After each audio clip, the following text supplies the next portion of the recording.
beat your money to the grave. There's a better way, a better life at Lifestyles Unlimited. It's time to live the life you deserve. You can only do that by creating passive income. Let us show you how. It's just 2 hours. It can't be worse than another meeting about meetings or another mindless night in front of the TV.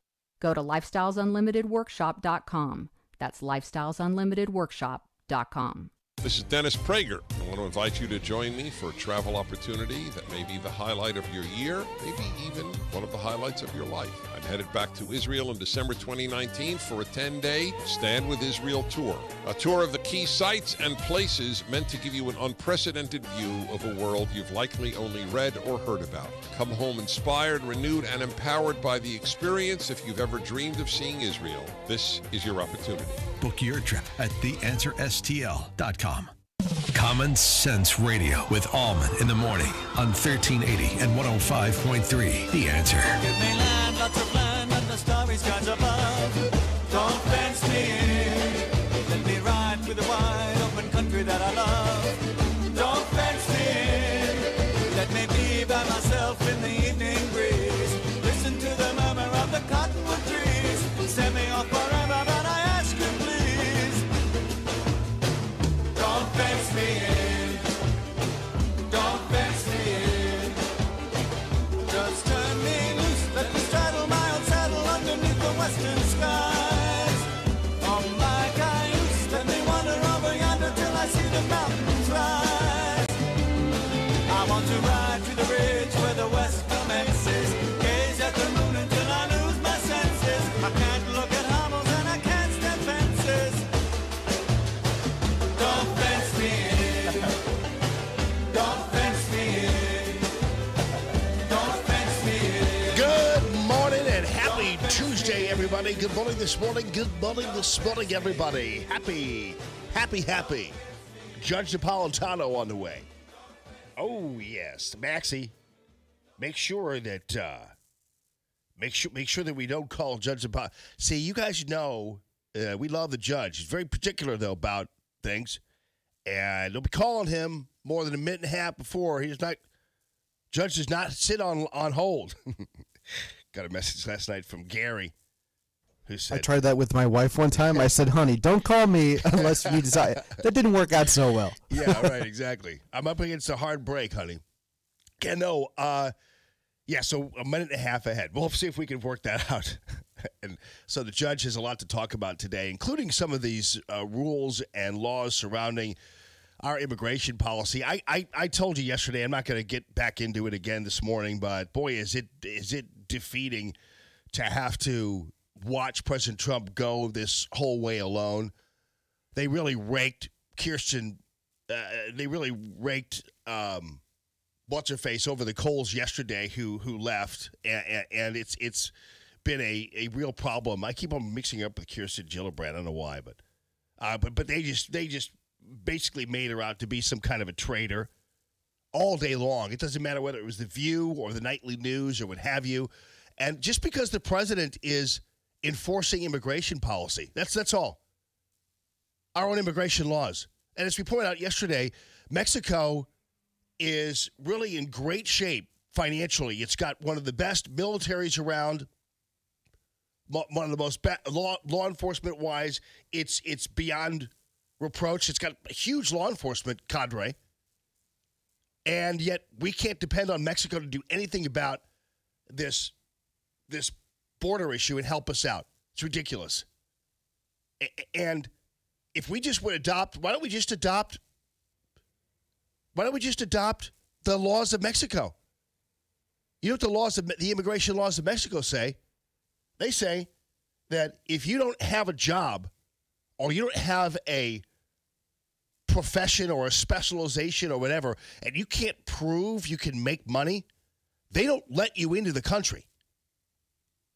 If we were to adopt Mexico's own rules, it would never pass Congress.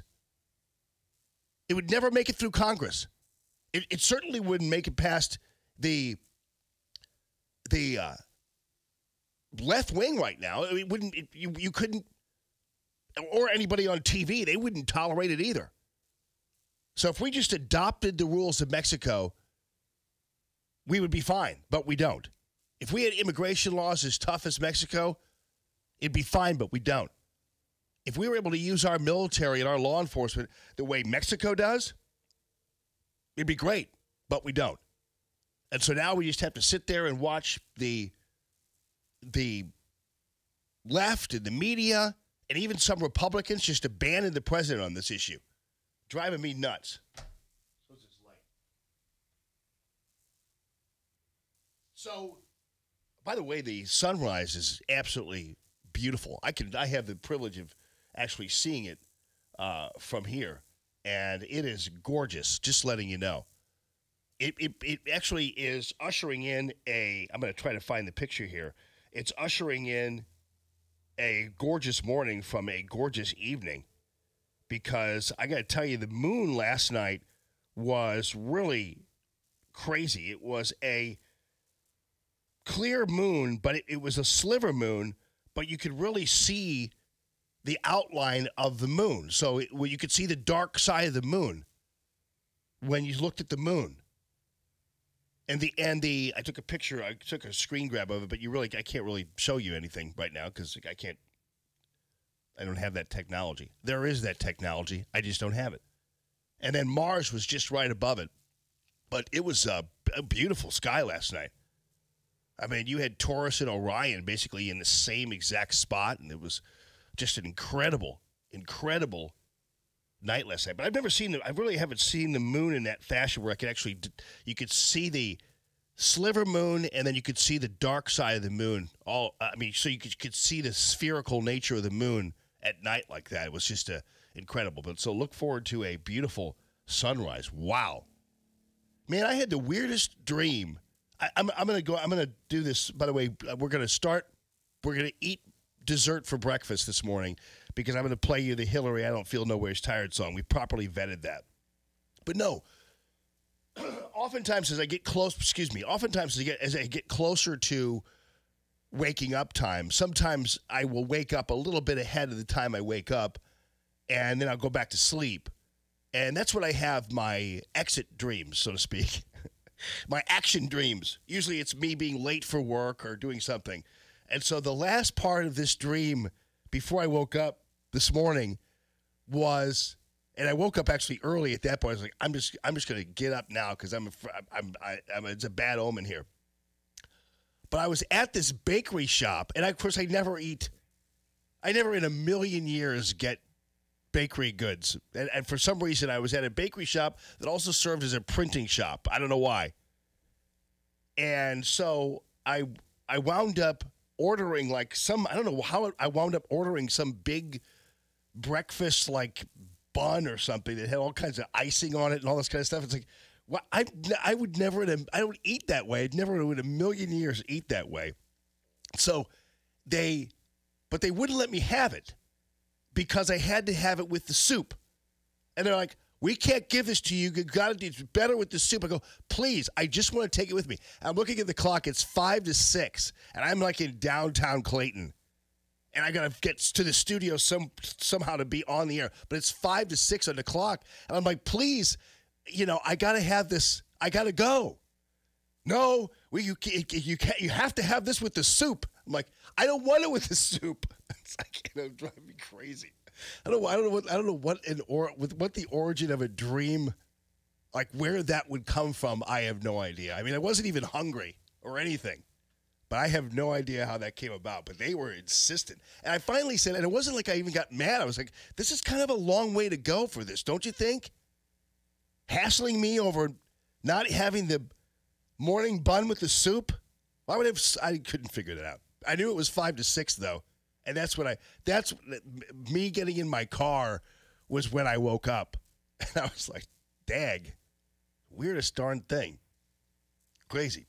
All right, so yesterday before we left, of course, we rode Ocasio-Cortez like a rented mule yesterday over her talking black idiocy at the National Action Network. And so of course, then you had Joe Biden. Then, of course, you had the famous Hillary "I don't feel no ways tired" thing. So there was a contest on InfoWars that if you put a mashup together of the I Don't Feel No Ways Tired song, and they figured it was the best one, that you would win a prize. And so they picked the best one, but we were going to air it, but we didn't know, InfoWars is basically a internet show, so they don't have the kind of standards that normal radio has. So Phil went ahead and vetted it beforehand this morning, because we had to take a look at it before we aired it, because that's kind of what you do in terrestrial radio. You never want to, you never say, is this clean, and then push the play button. That doesn't really get you anywhere with the FCC. So apparently it is clean. Well, no, it is clean. Not apparently it is clean. It is clean. And is it clean by FCC standards or by Phil standards? Okay, because we all have different standards of cleanliness, right? All right, I'm making too much of this anyway. Here. Oh, hang on. Well, I just had it. Hang on. Oh, Lord. Hang on. I just had it queued up, Phil. I don't know why. And here it is. Here. I'm going to play it for you. InfoWars. Socialist mop. I don't know what that means, but it says it on there. I don't feel no ways tired. I come too far from where I started from. I've heard this. Nobody told me that the road would be easy. I don't believe he brought me this far to leave me. We came out of the White House dead broke. We struggled to piece together the resources. We had no money when we got there. I wrote about it in my book, Hard Choices. It was not easy. We had to make double the money because of obviously taxes. It has been reported you've made $5 million making speeches. I've had disappointments and setbacks. I don't feel no ways tired. I come too far from where I started from. Nobody told me that the road would be easy. I don't believe he brought me this far to leave me. I remember landing under sniper fire. We just ran with our heads down to get to our base. Problem is, that's not what happened. She meant that there was fire in the hillside around, which was the case. We landed in one of those corkscrew landings. The welcoming ceremony had What a to be liar. moved inside. Once again, her memory doesn't match our... That by the way, that's a good beat too, isn't it? But honestly, that actually re-infuriates me. What a liar! Like, they never even called her on that stuff. How could they not have flagged her on this even during the election? That monumental major league lie. Like, no one would ever get away with that if they were not Hillary Clinton. That just reminded me of how diabolical that big old lie, the corkscrew landing and all that stuff. Golly, what a liar. Goodness gracious. What happened? She meant that there was fire in the hillside around, which was the case. We landed in one of those corkscrew landings. The welcoming ceremony had to be moved inside. Once again, her memory doesn't match our videotape. But it was a moment of great pride. I don't feel no ways tired. I come too far from where I started from. Nobody told me that the road would be easy. I don't believe he brought me this far to leave me. It was not easy. We came out of the White House dead broke. I've had a blessed life. Sure, I've had disappointments Another and lie. setbacks. Yeah, I misspoke. I remember landing under sniper fire.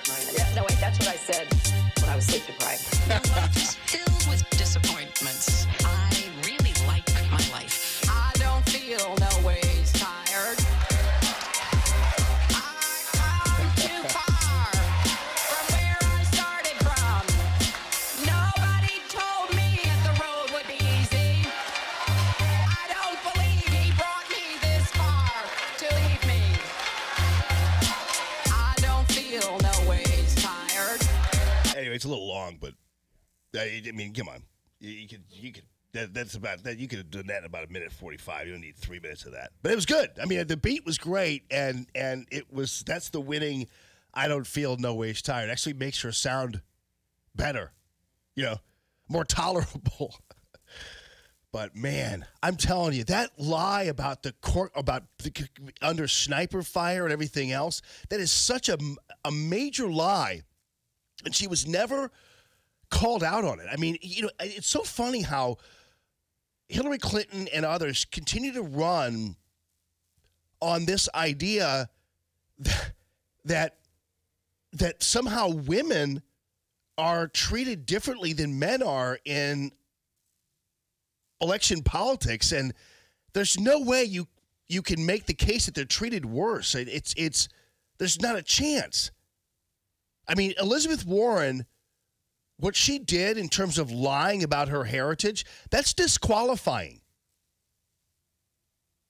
Now, I guess you could say, well, then that's the classic example because you don't think that Joe Biden should be disqualified because of groping. And he really wasn't groping. I mean, he was being clearly creepy and weird, but it's not officially a crime, or it's not officially a deed that was done as a sexual attack or anything.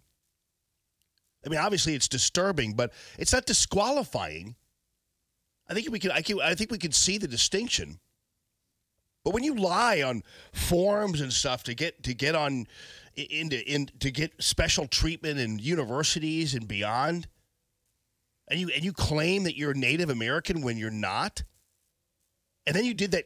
Then she did the DNA test, and that too was a fake, was a fraud.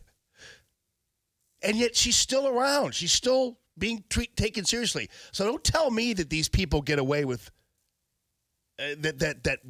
white men are privileged somehow in this society, at least in election politics. I mean, we just saw an entire slate of politicians go before basically a convicted liar, a fraudster named Al Sharpton, who completely made up this Tawana Brawley case and destroyed careers. I mean, this guy is a liar. And yet he's entertaining people. He has a forum for Democrat politicians. I mean, that's all on paper. And you could talk about all the accusations against President Trump you want. But so far, we haven't seen one level of proof about the most dire accusations against President Trump. So I realize that's the counter argument, but man, these people, hell, just Jesse Smollett, just mention that name and and I could blow that whole idea that we're somehow, this is an unequal society out of the water. It's crazy. But yeah, Hillary Clinton got away with that doozy among many. I mean, she's one of the most coddled women in history. Your phone calls are welcome. 1380 and 105.3 The Answer. Call Tammy.com. Real estate listener line is 844-855-1380. Coming up, as I said, George Papadopoulos is going to be joining us. We're going to make sure this happens today. Last time when we tried to get him on, we had a little bit of a problem because he was in an airplane and we missed the interview and everything else, but we tried to get him on again this week. His staff has been very good in accommodating us little guys here in St. Louis, so I certainly appreciate all that they've done. So we'll have him on a little later. What time is that, Maxie? 9:30. So you got to wait till 9:30 for that. And if you miss it, we'll maybe replay a little bit of it tomorrow morning when we wake up. And for those of you who aren't necessarily listening all 4 hours. Ladies and gentlemen, without further ado, our national anthem. Oh, say, can you see by the dawn's early light what so proudly we hailed at the twilight's last gleaming, whose broad stripes and bright stars through the perilous fight o'er the ramparts we watched were so gallantly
Live from the Arrowhead Building Supply Studio, this is Allman in the Morning on 1380 and 105.3. The Answer.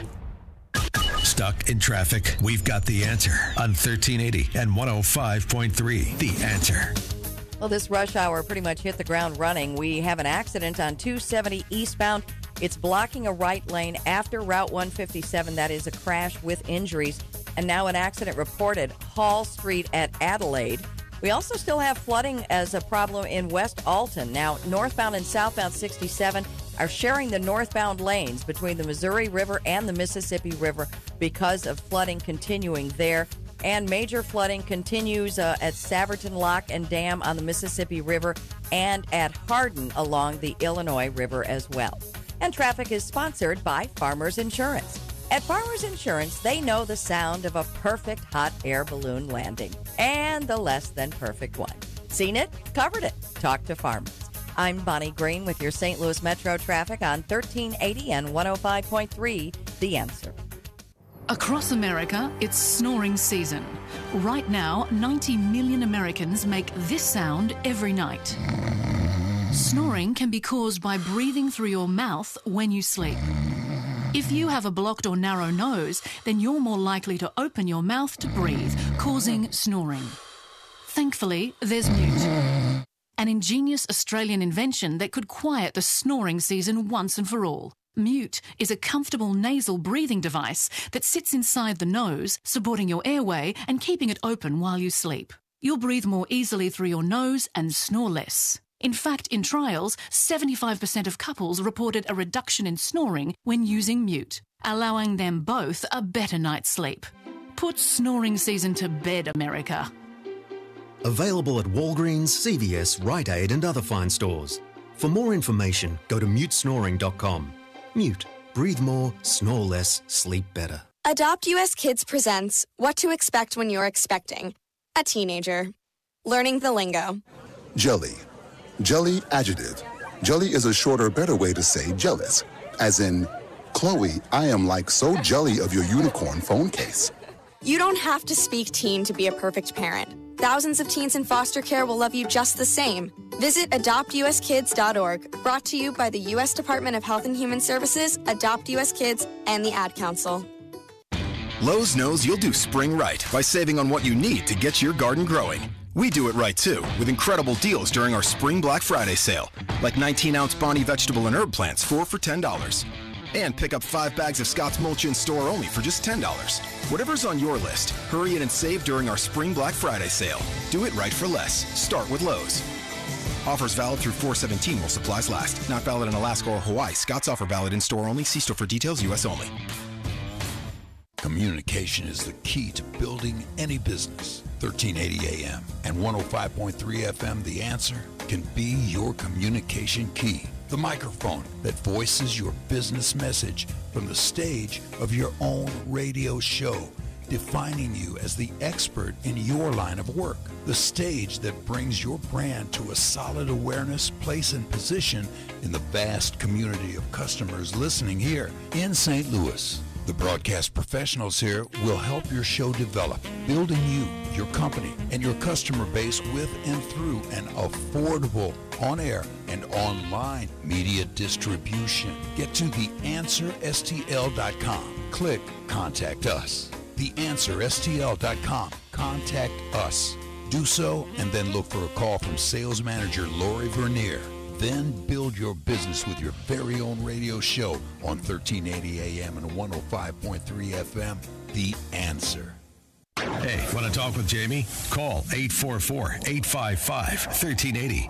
844-855-1380. And interact with Common Sense Radio.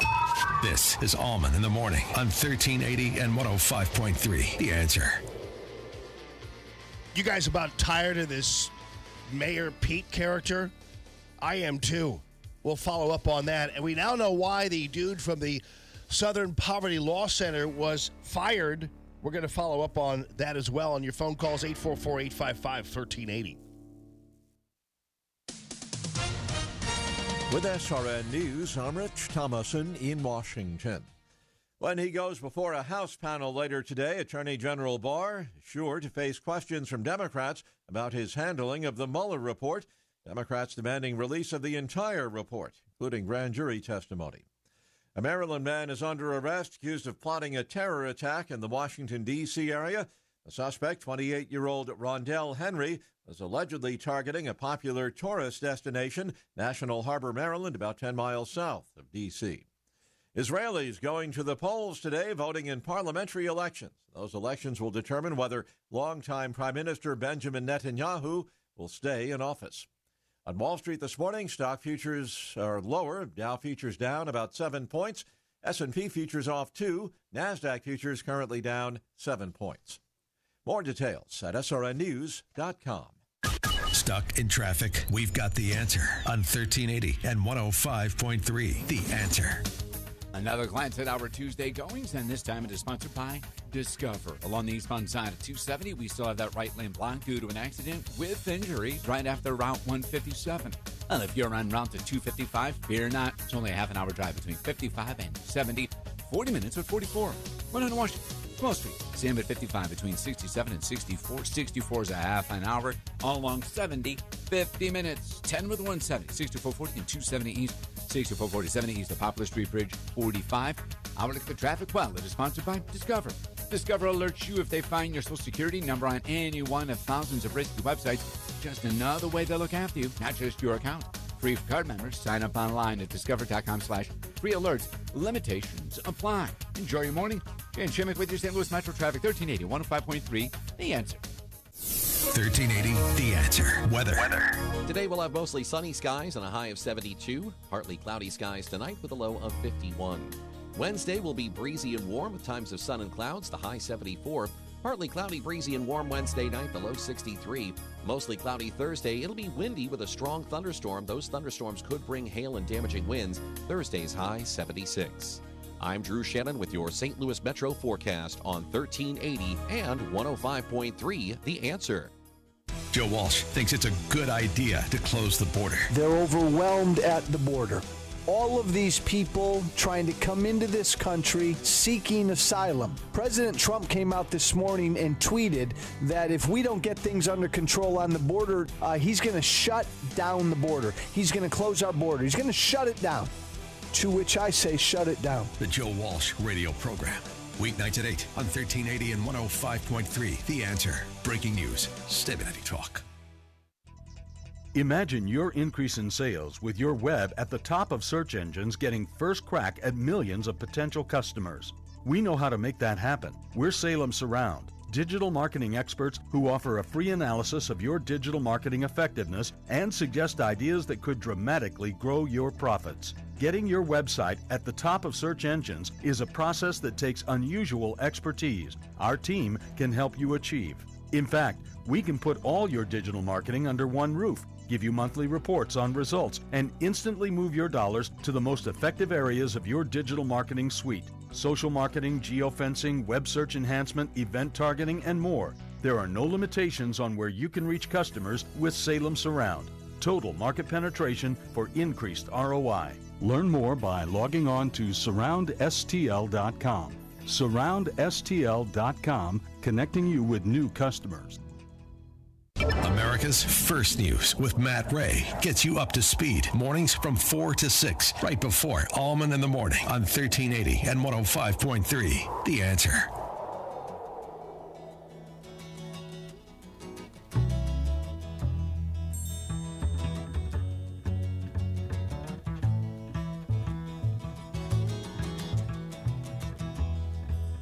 And I was strong and merry way and jumped the hedges first. And I will drink the clear, clean water for to quench my thirst. Yeah, Warner Brothers. Pig Ike. And I'll show out the ferry boats in there. I've been playing some Van this morning because I'm feeling it. You know what I'm saying? Feeling a sweet thing. On a blue ocean against tomorrow's sky. It just so happens that the flavor of the Allman Morning Show this morning will be And I will never grow so old. sweet orange. Smells good, too, doesn't it? I didn't put too much in there. Those of you who watched the video saw me doing it. That's kind of one of the benefits is when we're kind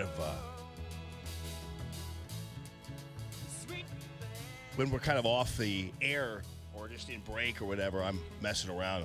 I'll do more of that. It's the show within the show. But yeah, we get the sweet orange flavor. I don't think I'm going to do the patchouli anymore because if you guys know what patchouli is, but I happen to like the scent of patchouli, but unfortunately, it's not for everybody. And so if you do a diffuser with patchouli and you put a lot of patchouli in there, you could actually almost permanently scent an entire floor of a building, which is kind of what I did here. So we were politely asked, or I was politely asked. I say we. Well, Phil's like, not me. I didn't do that. I'm always politely. I politely was asked to refrain from using the diffuser. I think part of it was I put too much in there first, and secondly, I let it go for 4 hours, which tends to, I don't know how long you're supposed to let a diffuser go. I know that thing that I have right there allows you to go 6. But it's just probably you just need to be careful about it. I sometimes do too much of that. That's how I almost poisoned myself with vitamin D. Because I thought, well, it's a sunny drug. Well, how can it be bad for you? Well, when you're doing it 50 pills at a time and it's piling up in your fat because it's not water soluble, then you die if you have too much of it. I didn't know that. I always said, well, okay, so they say wine's good for you. A glass of wine's good for you. A bottle must be amazing. You know what I mean? That's just my viewpoint of it. But it gets me into trouble sometimes. So I figure I have to always kind of be a little more regimented about it. All right, so you guys sick of this Mayor Pete character? I realize that everybody's got to be so tiptoe around him because he's gay, which gay people don't really, that's not, the gay people I know you don't have to kiss up to them because they're gay. But unfortunately, what happens in politics, especially in Democrat politics, where they're constantly looking for ways to identify people and give them certain identifications that they can hide behind perpetually. So, for instance, with Kamala Harris or Cory Booker or someone like that, if you dare criticize them, it's because they're black. I noticed that's what the DA in Chicago is now claiming, that it's just because she's black that everybody thinks she's incompetent. No, we're like, no, you're just really stupid and incompetent. There's a possibility that black people can be as stupid and incompetent as white people. Sorry to say. But yeah, they hide behind that, or Elizabeth Warren will hide behind the idea that she's a woman. And you dare go after Buttigieg, or whatever his name is, Mayor Pete, somehow you're disparaging. He's a gay man. I get it, but I have no problem with that. But that doesn't mean that we have to tiptoe around him. But the media treats everybody like they're in their zoos. You know what I mean? The media love to go by the cages of all their people. Ooh, whoa, wow, look at that guy. He's a gay mayor of South Bend, Indiana. Ooh, look at Cory Booker. He's black. Look at Kamala Harris. She's the she's the female Obama. Look, there she is. Look at that guy, Joe Biden. He's got swagger. He's from the Obama administration. Beto O'Rourke, isn't it amazing? He's a white dude. Never mind. Yes, okay. I think, what is he called, Beto?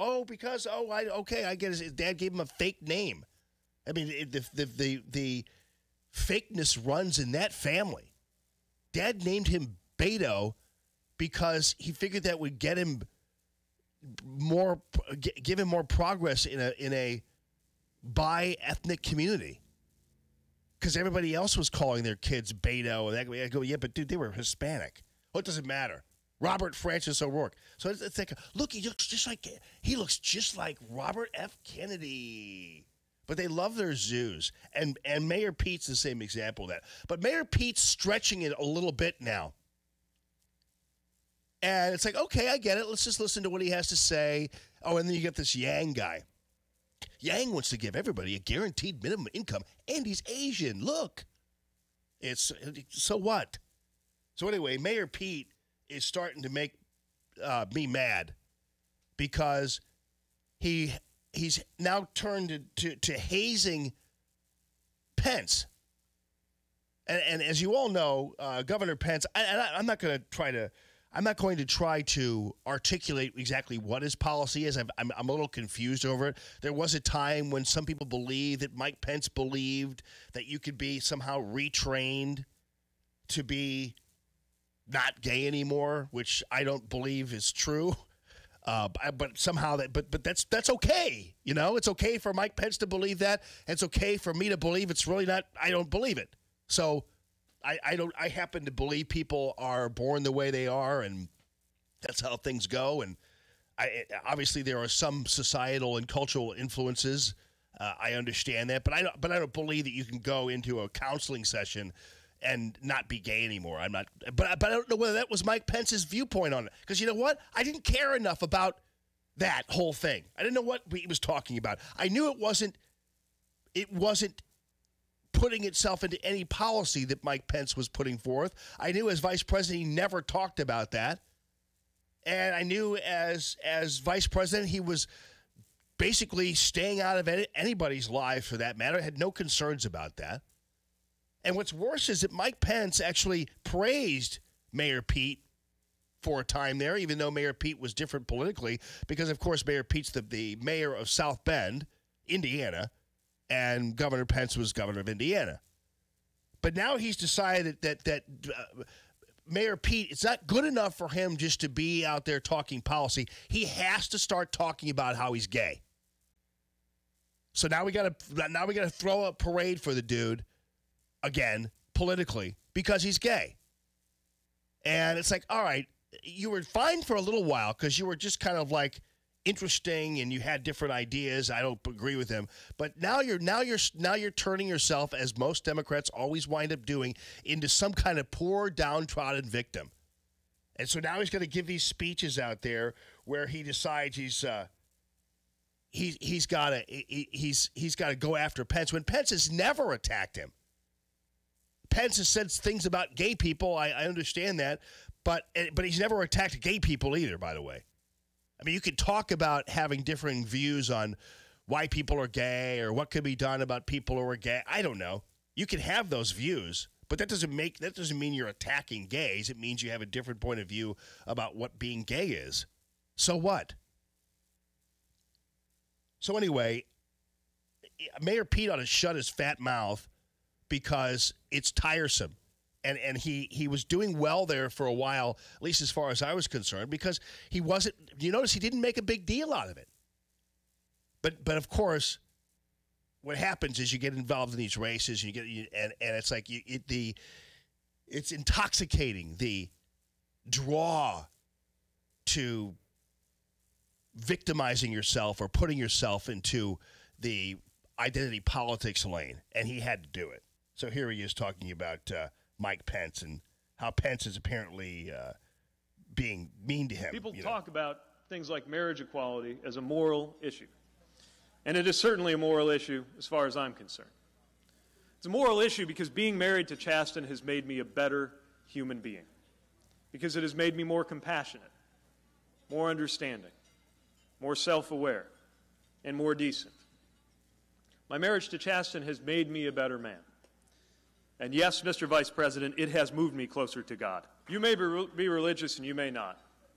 But if you are, and you are also queer, and you have come through the other side of a period of wishing that you weren't, then you know that message, this idea that there is something wrong with you, is a message that puts you at war not only with yourself but with your Maker. And keep in mind, this guy has totally created a straw man here. He's just arguing with this monster out there that hasn't addressed him, that hasn't talked about him.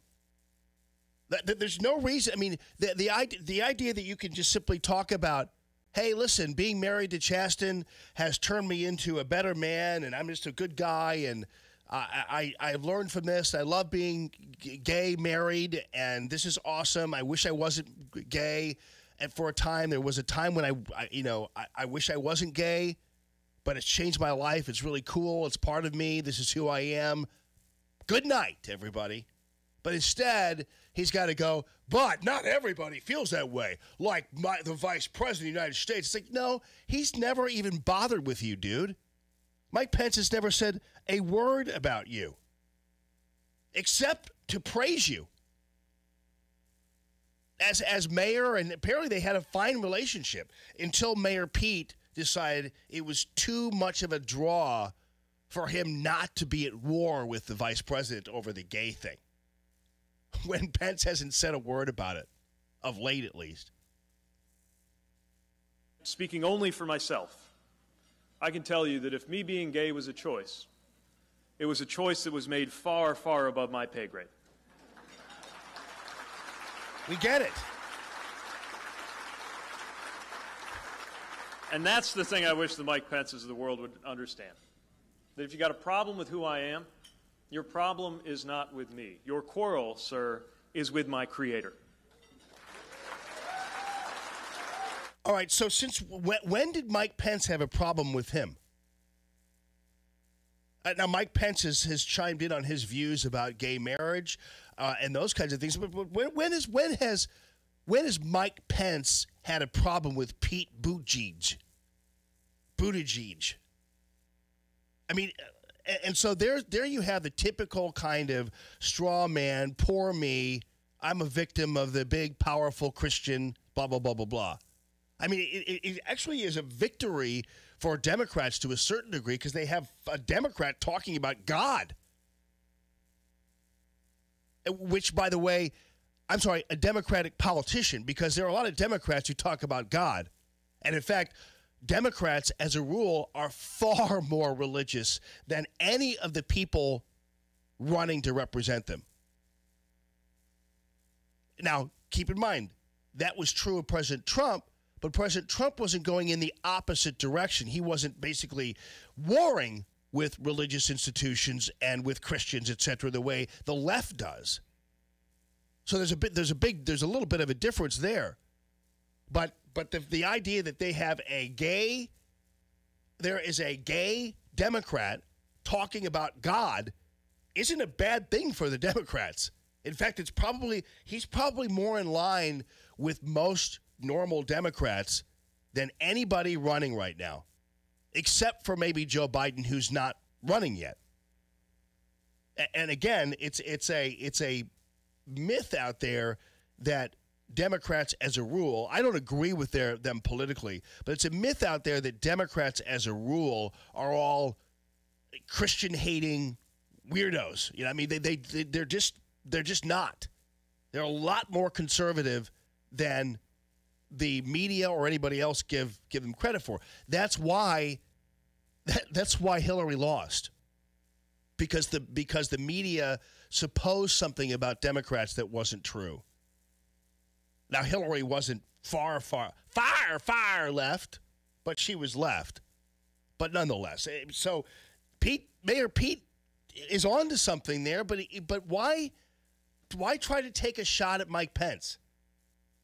You know, Mike Pence, by the way, is also a person who protected and stood up for the baker who didn't want to participate in a gay couple solemnity, which is perfectly okay in the United States of America. I don't need to be drawn into your solemnity. I don't care whether you're Catholic, whether you are gay, whether you are Muslim or whatever. It's not my duty as a citizen here to abide by anything you're doing with your solemnity. And you can't force me to either. So if I don't want to make a cake for you, I'm not making a cake for you. That's the way freedom ought to be letting itself fly here. And so Mike Pence stood up for freedom. And you know what? Most gay people, well, I don't know whether most. I mean, I'm talking about the gay people I know, they don't want a baker to make a cake for them who doesn't want to. I mean, it defies logic. I'm telling you, there are very few gay people out there who make it as their mission marching around town challenging people to make things for them. I don't know. Am I right or am I wrong about it? I mean, gay people generally are they're very libertarian for the most part. Especially food, I would think, would be the one thing you would definitely not want somebody that you disagreed with making your food. Yeah. That's something I've always thought about it. But yeah, no, you're right, Phil. I mean, but that's it. But most gay people don't want you to make don't want to force you to make pizza for their wedding reception. They'll go someplace else. And plus it's to your peril anyway, because a lot of gay people have money. So among many people in the business world, whether you're selling cars or anything else, they like gay people because for whatever reason they're known to be fine financially. Thank you very much. Anyway, so Mayor Pete, that's where again these guys are onto something, but they can't be real. They have to always create some kind of identity politics angle for their thing, and they ruin it. Not that I would have voted for him anyway. I'm just saying. Okay, it's Buttigieg. Oh, that's good. That's a good way to put that. Pronounce Buttigieg. Pete Buttigieg. All right. Your phone calls are welcome. Call Tammy.com real estate listener lines 844-855-1380. More Allman in the Morning coming up on 1380 and 105.3. The Answer. Stuck in traffic? We've got the answer on 1380 and 105.3. The Answer. Well, in a nutshell, we're looking at accidents and flooding. 270 eastbound, that right lane still blocked after Route 157. Accident with injuries there. And 55 northbound, also a right lane blocked at Butler Hill Road. We can see that from the jam cam at Butler Hill. Flooding in West Alton has northbound and southbound 67 sharing one lane each between the Missouri River and the Mississippi River with flooding. And major river flooding will continue or is expected to occur at Saverton Lock and Dam on the Mississippi and at Hardin along the Illinois. Traffic is sponsored by Credit Karma. Get your truly free credit scores and free credit monitoring from Credit Karma today. Download the Credit Karma app now. Credit Karma, here's to progress. I'm Bonnie Green with your St. Louis Metro traffic on 1380 and 105.3 The Answer. Come on in, everybody. It's time. We've got the Jamie Allman, Larry Elder Together event on May 9th. It's a Thursday. It's right here at View 17.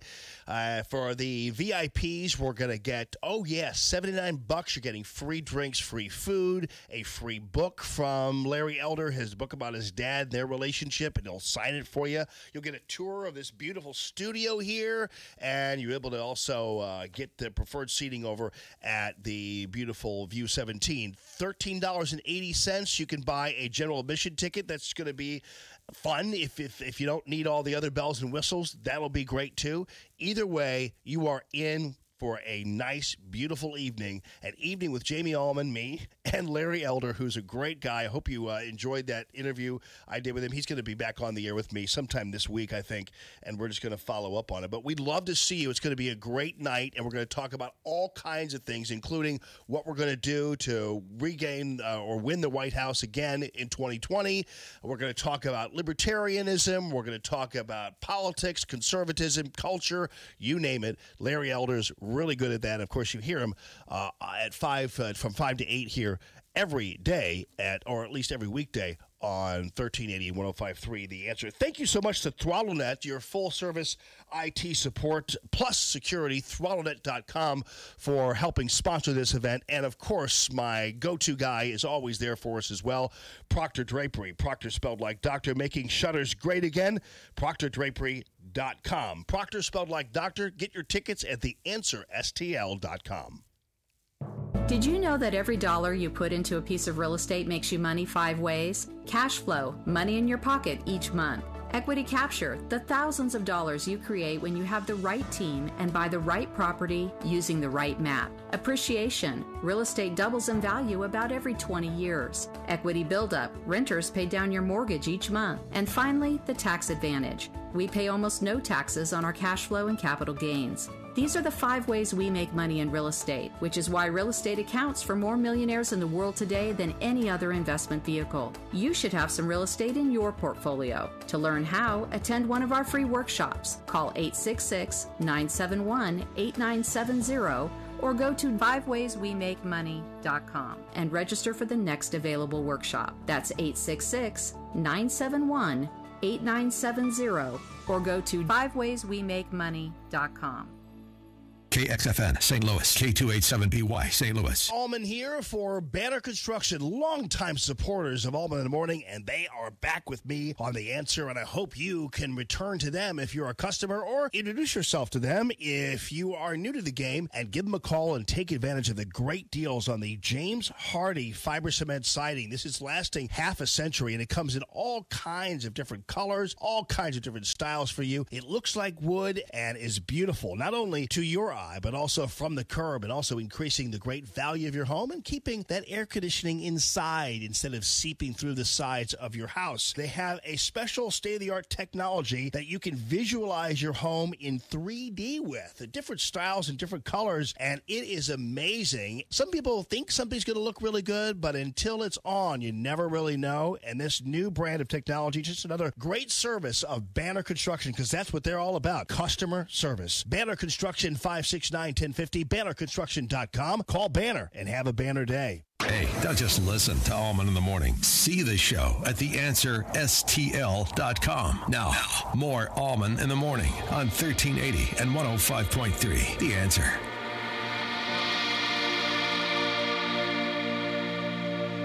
Screen falling off the door hanging off the hinges. My feet are still sore, my back's on the fringes. We tore up the walls, we slept on couches. We lifted this house, we lifted this house. Firecrackers in the east, my car parks out. Your Good morning. It is a beautiful day in St. Louis. Happy Tuesday to all of you. Judge Napolitano on the way, just about 7:20 or so. We have Michael Avenatti back in the news. You talk about people who have credibility that is completely undeserved. NBC bought his claims against Nike hook, line, and sinker. Man, I mean, he's still being used as a news source. It's crazy. Also, we have a mashup of a lot of the shows from March on television that basically refer to President Trump as a traitor, treasonous, that kind of thing. It's no wonder. That's why it's still so hard to have sympathy for people in Hollywood, and yet I still seemingly have sympathy for. I still think these people who did this whole college scam thing, man, are they getting raked over the coals? And again, it might be, I don't really understand the charges necessarily, but apparently Felicity Huffman pleaded guilty to the charges, and who knows, is trying to avoid prison at this point. And Lori Luffman, or whatever her name is saying that so far she's not doing anything. We'll see how that whole thing shakes out. But apparently it's now been made clear, or at least claimed, that the kids knew nothing about this, which is also really sad in a way, because their reputations were already destroyed. Boy, that outgoing Border Patrol dude, that guy had some ears, didn't he? Tell you that. Hey, all right, by the way, too, women are suing Uber over the fake driver stuff that's going on out there. And I got to tell you, I don't understand how it's possible to be a fake Uber driver. Have we been able to establish that? Because, you know, I mean, listen, here's the deal. Well, I'll tell you about it on the other side of this break. I don't have much time. But just as a tease, I'm an Uber driver. Like, I signed up to be an Uber driver just to say I'm an Uber driver. I think I did like 2 trips just for the heck of it. But I'm actually in the Uber driver listing thing. And so, but your picture's always on there. You always have a picture of your driver and the name and everything. I don't understand what more can Uber do or Lyft do to make it easier. I don't know. Maybe I'm missing something there too, and maybe you can school me on that as well. You can call the Tammy.com real estate listener line at 844-855-1380. 844-855-1380. It's Common Sense Radio, and happy Tuesday. Joseph Altano and George Papadopoulos on the way, too. News this hour from townhall.com. I'm Rich Thomason. They say they have foiled an ISIS-inspired terrorist plot. Authorities in suburban Washington, D.C. say a Maryland man who's now under arrest had planned to drive a stolen rental truck into crowds at a popular tourist spot, National Harbor, about 10 miles south of the nation's capital. Attorney General William Barr heads to Capitol Hill today for the first time since getting the special counsel's Russia report. Democrats expected to grill Barr about his handling of the report, the Democrats demanding release of the entire report, no redactions. The latest staff turnover in the Trump administration, adding another acting director to a growing list. Following Kirstjen Nielsen's resignation, President Trump named Kevin McAleenan of Customs and Border Protection to be acting Homeland Security Secretary. He's the latest top official to temporarily lead a department. Right now, there also are interim directors at the Pentagon, Interior Department, White House Budget Office, Small Business Administration, and the Office of White House Chief of Staff. White House correspondent Greg Clugston says Secret Service Chief Tex Alice also leaving the administration. Election Day in Israel. Parliamentary elections will determine whether longtime Prime Minister Benjamin Netanyahu gets a fifth term. Military affairs analyst, retired Lieutenant Colonel Robert McGinnis, says if he's reelected, Netanyahu has vowed to annex the West Bank. That's not going to go over well, but certainly with the Israeli, right, which is going to be part of the coalition if he's reelected, will support that. Netanyahu facing a serious challenge from former military chief Benny Gantz, whose blue and white party is inched ahead of Netanyahu's Likud in the polls. On Wall Street this morning, stock futures are lower. Right now, Dow futures down about 14 points, S&P futures off 3, NASDAQ futures 10 points in the red. More on these stories at townhall.com. Stuck in traffic? We've got the answer on 1380 and 105.3. The Answer. Well, just as we get one accident to clear, two of them to clear, we pick up some more. The crash on 55 northbound at Butler Hill now on the right shoulder, and the accident on 270 eastbound after 157, that one is out of the way. 55 northbound, you've got a left lane block at Route Z with a crash. We can see it from the jam cam at Route Z. And 64 westbound, your stop and go from 255 to Kings Highway, where a right lane is blocked there with an accident, and that is causing delays.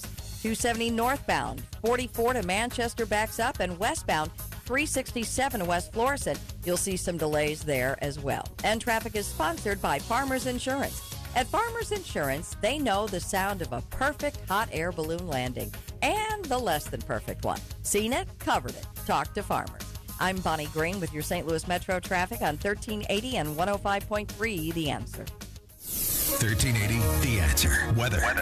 Today we'll have mostly sunny skies and a high of 72. Partly cloudy skies tonight with a low of 51. Wednesday will be breezy and warm with times of sun and clouds, the high 74. Partly cloudy, breezy, and warm Wednesday night, the low 63. Mostly cloudy Thursday. It'll be windy with a strong thunderstorm. Those thunderstorms could bring hail and damaging winds. Thursday's high 76. I'm Drew Shannon with your St. Louis Metro forecast on 1380 and 105.3 The Answer. Dennis Prager says it's all about your moral compass. They hate Trump so they can lie. That is the way in which their moral compass functions.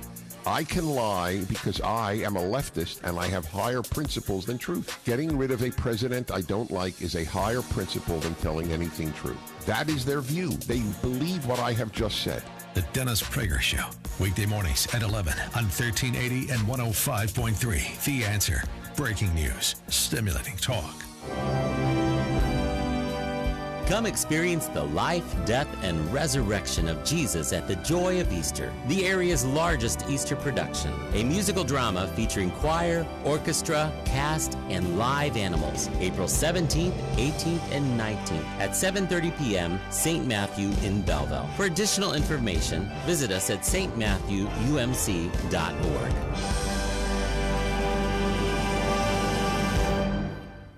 The This is Dennis Prager. I want to invite you to join me for a travel opportunity that may be the highlight of your year, maybe even one of the highlights of your life. I'm headed back to Israel in December 2019 for a 10-day Stand With Israel tour. A tour of the key sites and places meant to give you an unprecedented view of a world you've likely only read or heard about. Come home inspired, renewed, and empowered by the experience. If you've ever dreamed of seeing Israel, this is your opportunity. Book your trip at theanswerstl.com. Common Sense Radio with Allman in the morning on 1380 and 105.3. The Answer. Give me land, lots of land, and the starry skies above. Don't fence me in. Good morning this morning. Good morning this morning, everybody. Judge Palatano on the way. Yes, indeed, everybody. Good morning.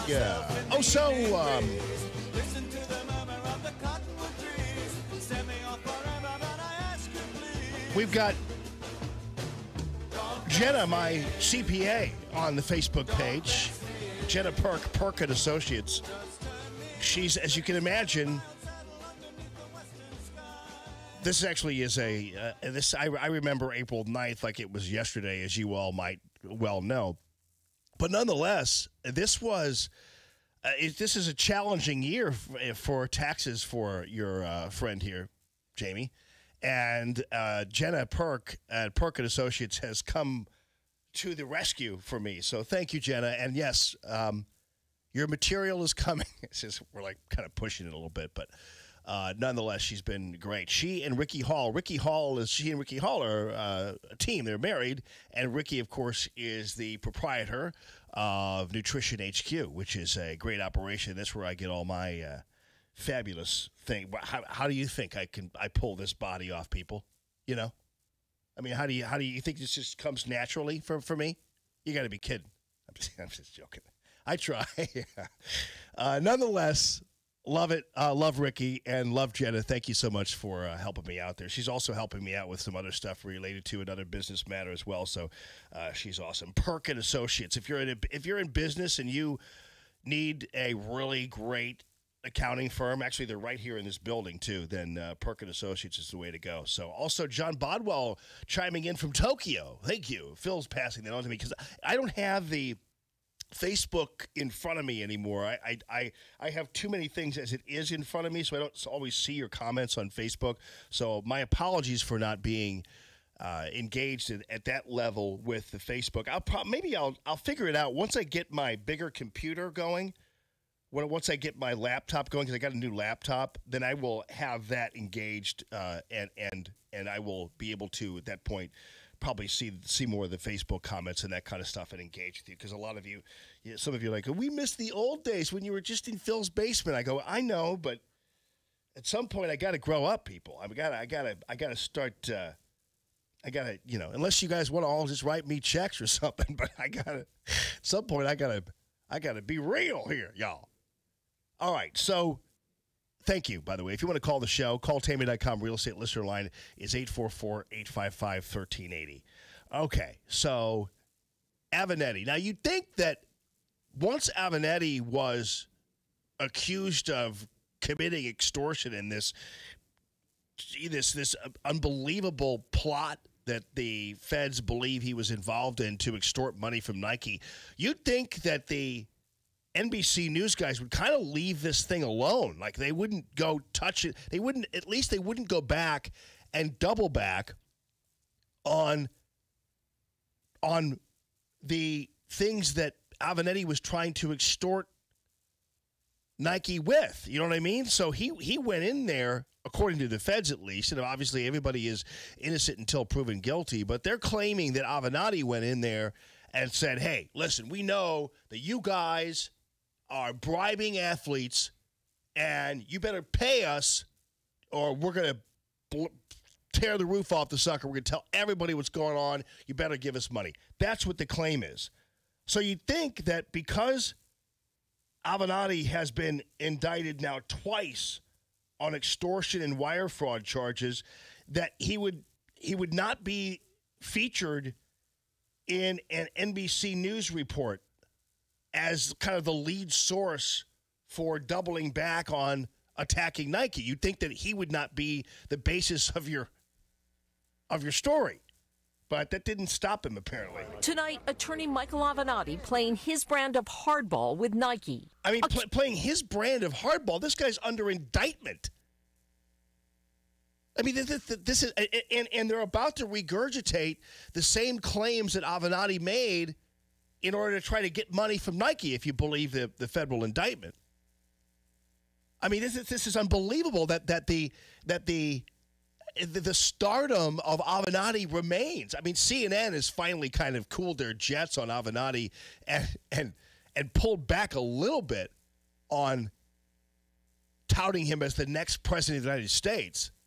But boy, you'd think NBC wouldn't take this whole thing here the way it Tonight, attorney Michael Avenatti playing his brand of hardball with Nike, accusing the athletic giant of bribing over 100 college basketball players. I mean, that's what he did to try to get money from them.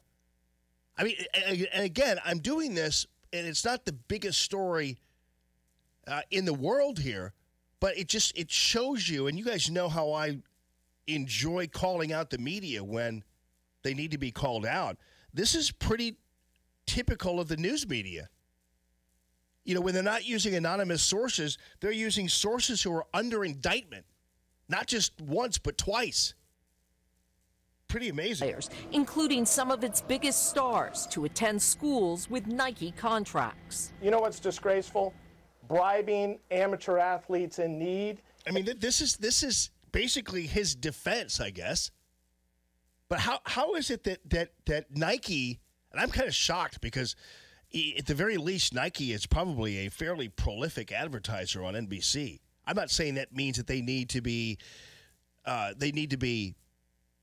people who are coddled or if they're doing something wrong, you still need to call them out. They don't need special treatment because of that, but you'd think that at the very least, Nike would be slightly careful about how they approach the thing, or NBC would be careful about how they do it. Putting them and their families at risk for federal charges, all in the interest of corporate profits.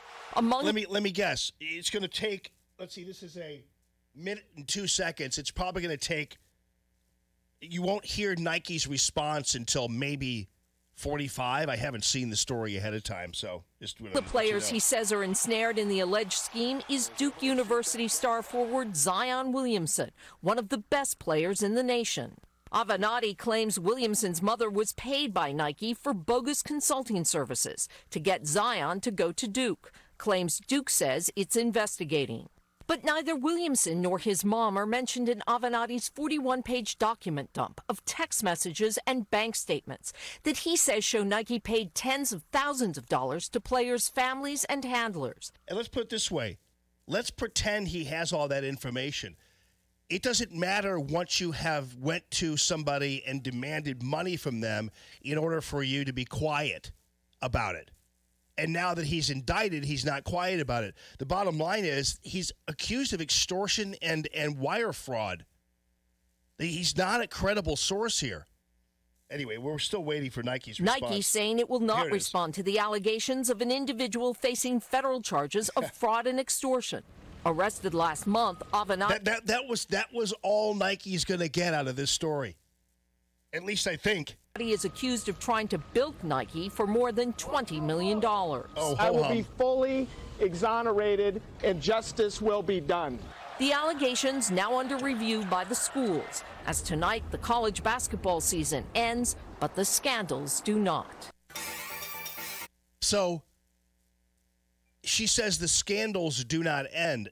As far as I know, when you say there's a scandal, shouldn't there be evidence that there's a scandal? Like, for instance, shouldn't there be a scandal? And are we at the point where Nike is now involved in a scandal, or are they just involved to the degree that someone's accusing them of being scandalous? That doesn't mean it's a scandal. I'm just telling you. It doesn't seem to jibe here. But that's your news media right there. That's Nike. That's a gigantic company who gets all of 10 seconds, if that. I think it was maybe even 7 seconds to defend itself. And now imagine how you're going to be treated, or you would be treated. If they treat Nike that way, imagine poor little old you. or somebody who's not nearly as powerful as you, but you consider to be credible and important to you. They just don't care a whit, man. They're gluttons for. If I'm Nike, I'm going on and going, excuse me, your source is under indictment. How are you doing this? It's funny how we have all these advertisers and people want all these advertiser pullouts and boycotts and that kind of thing. If I'm Nike, I'm not spending another dime on NBC. We'll take a break here. Judge Napolitano on the way. You can call Tammy. Call the Tammy.com real estate listener line at 844-855-1380. It's Allman in the Morning. It is Common Sense Radio. More Allman in the Morning coming up on 1380 and 105.3. The Answer.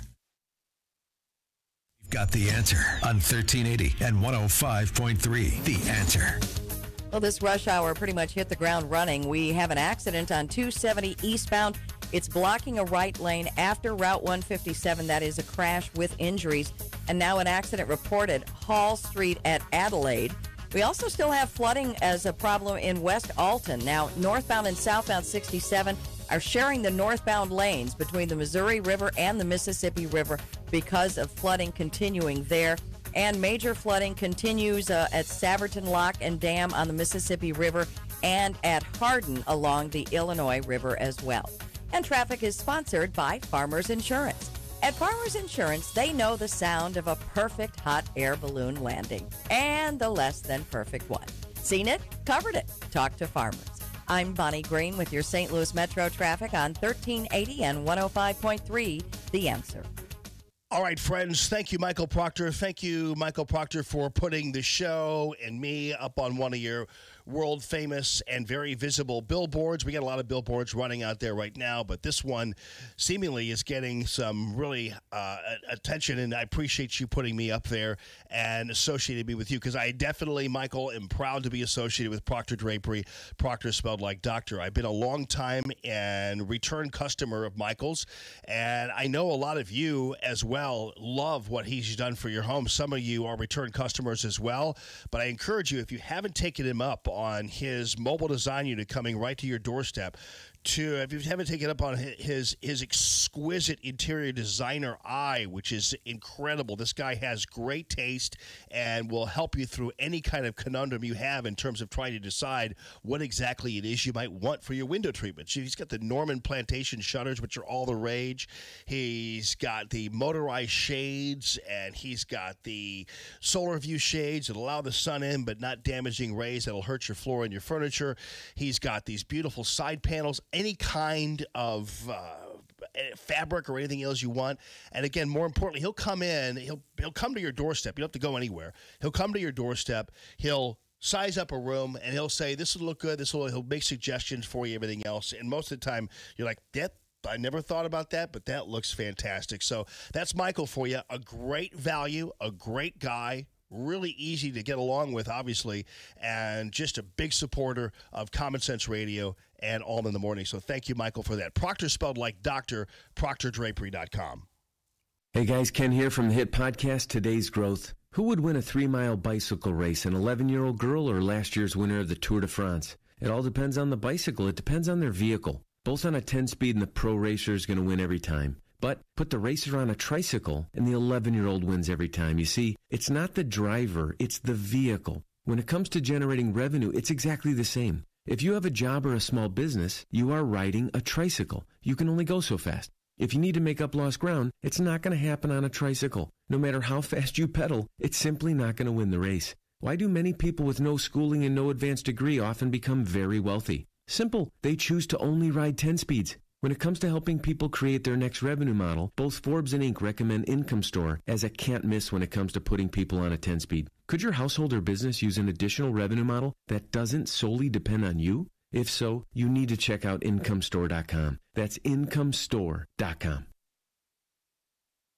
Ladies and gents, I want to make sure you get on to theanswerstl.com and get your tickets while they are hot to Allman and Elder in the evening. That's right. We're going to be at View 17 on May 9th. That's a Thursday, and you're going to absolutely love this evening. if you are in any way, shape, or form wanting to go ahead and get a free book along with your most fabulous entertaining night with free drinks as well as hors d'oeuvres, $79 includes a tour of the studio and, of course, the handshakes and the autographs and everything else. So you're going to love this evening. It's going to be a ton of fun.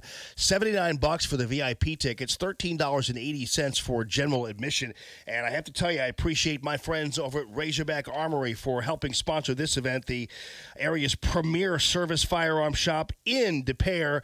RazorbackArmory.com is where you can find them. Also, thank you to Michael's Flooring Outlet for helping sponsor the event as well. You're a specialist in hardwood and laminate flooring and tile and carpeting. MichaelsFlooringOutlet.com. I will see you Thursday, May 9th. It's Allman and Elder in the evening at View 17 right here. Get your tickets at theanswerstl.com. Dennis Prager, this morning at 11. Now, more Common Sense Radio with Allman in the morning on 1380 and 105.3. The Answer. Clyde plays electric bass, plays it with finesse and grace. Set on a boat. I know to you I may look old. Hope this statement ain't too bold, but here comes the judge. Here comes the judge. Here comes the judge. Here comes the judge. Here comes Andrew Napolitano from New York. Good morning, my friend. How are you? Jamie, how are you, my dear friend? I'm doing great. So, I was just talking to your producer, Max, and I said, how long have you been working with Jamie? And he said, well, since we relaunched. How long have you known Jamie? I said, well, I've known Jamie about 15 years, but he's like a brother to me. I love Jamie. I think he got the wrong impression when I said that. I love it. Oh, Maxie's been with me since the very beginning. It does feel like we've been doing this for a generation. It does. I mean, and let me tell you something, though. I do have to tell you that it was a year ago to this day that we had that debacle, or I had that debacle over the radio station. But I got to tell you, you stuck with me and didn't bat an eye in being with me while I was off the air. I know your intellect. I know your heart. Thanks to that snowstorm in St. Louis 15 to 20 years ago when our friendship began. So no doubt. The young man that called me should understand the nature of our relationship, and we have such a wonderful mutual friends as well. No doubt in Anyway. Cardinal Burke, yes, no doubt about it. And Judge, I was just thinking about this yesterday because I hopped in my car. It was kind of late in the afternoon, and I said, and I just saw you on TV in the morning. By the way, I'm here at 6 a.m., so I saw you like at 7 a.m.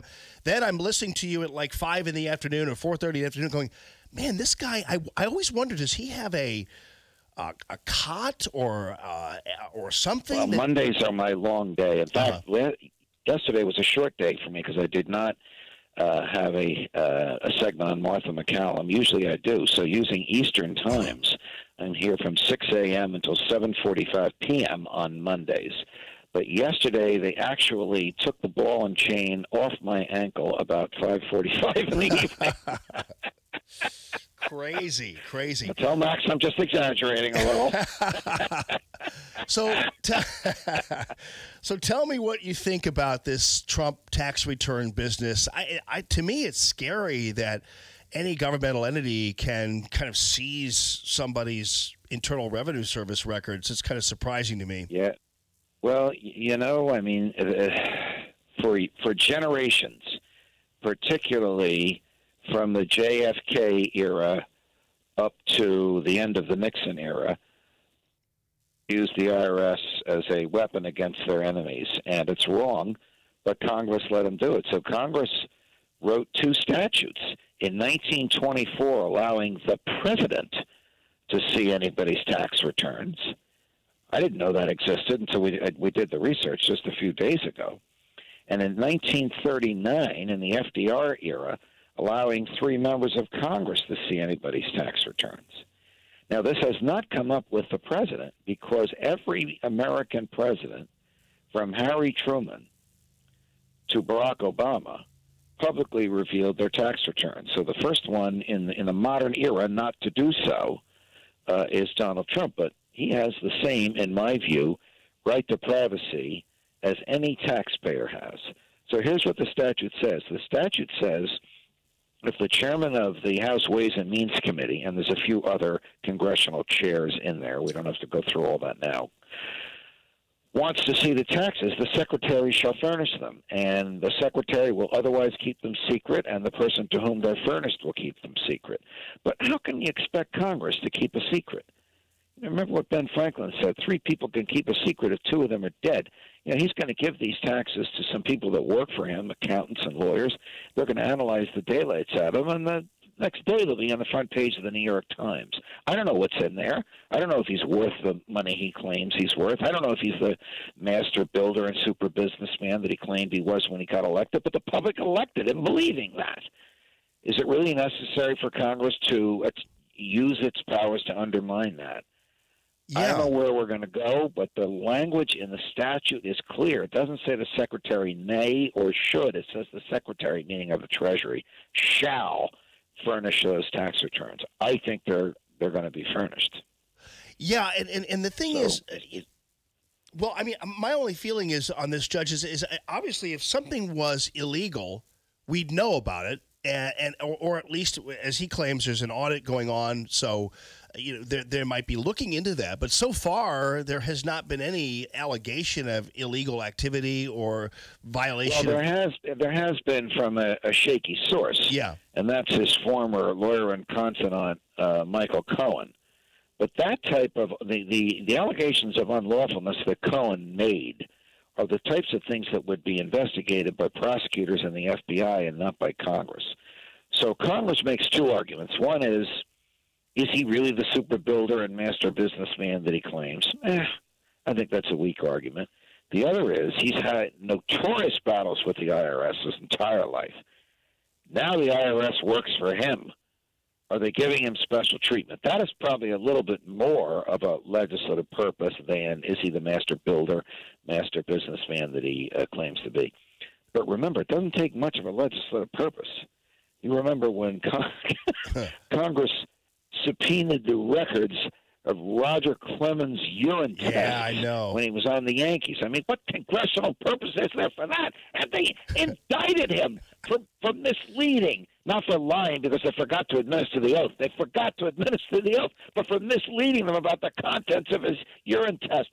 So, Congress gets to investigate anything, even the absurd. Yeah. At that point, I was thinking, too, I says, there goes the value of my Roger Clemens rookie card, for crying out loud.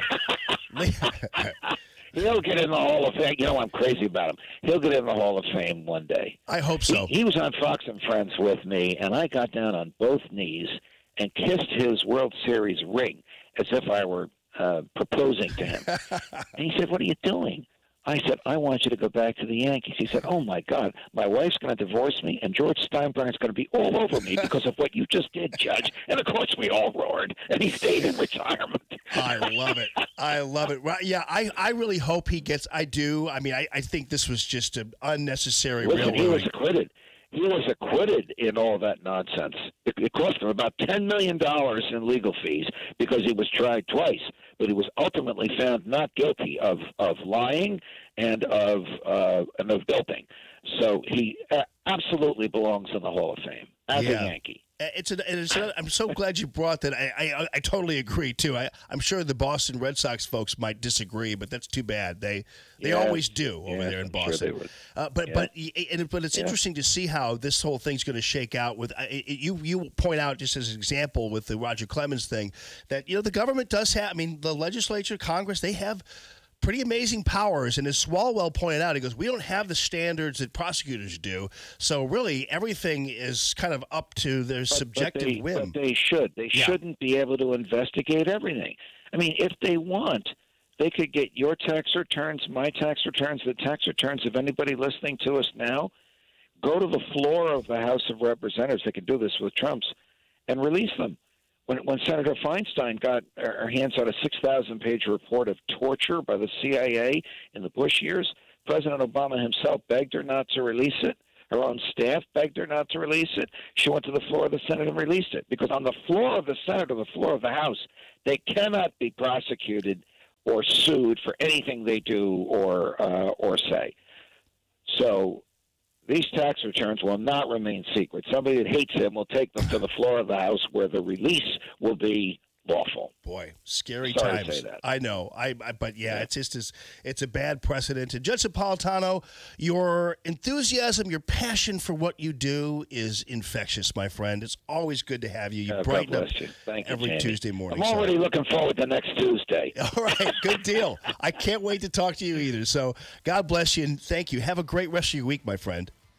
You too, my man. All the best. All right, that is Judge Napolitano, and he is bouncing in his step this morning, which is fantastic. Your comments are welcome. Call Tammy.com. Real estate listener line is 844-855-1380.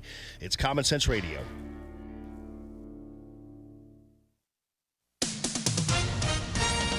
With SRN News, I'm Rich Thomason in Washington. They say they have foiled an ISIS-inspired terrorist plot. Authorities in suburban Washington, D.C. say a Maryland man who's now under arrest had planned to drive a stolen rental truck into crowds at a popular tourist destination. Attorney General William Barr will head to Capitol Hill this morning for the first time since getting the special counsel's Russia report. Democrats expected to grill Barr about his handling of that report. It's Election Day in Israel. Parliamentary elections will determine whether longtime Prime Minister Benjamin Netanyahu gets a fifth term. He's facing a serious challenge from former military chief Benny Gantz, whose blue and white party has inched ahead of Netanyahu's Likud in the polls.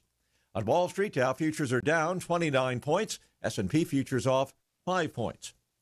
More details at srnnews.com.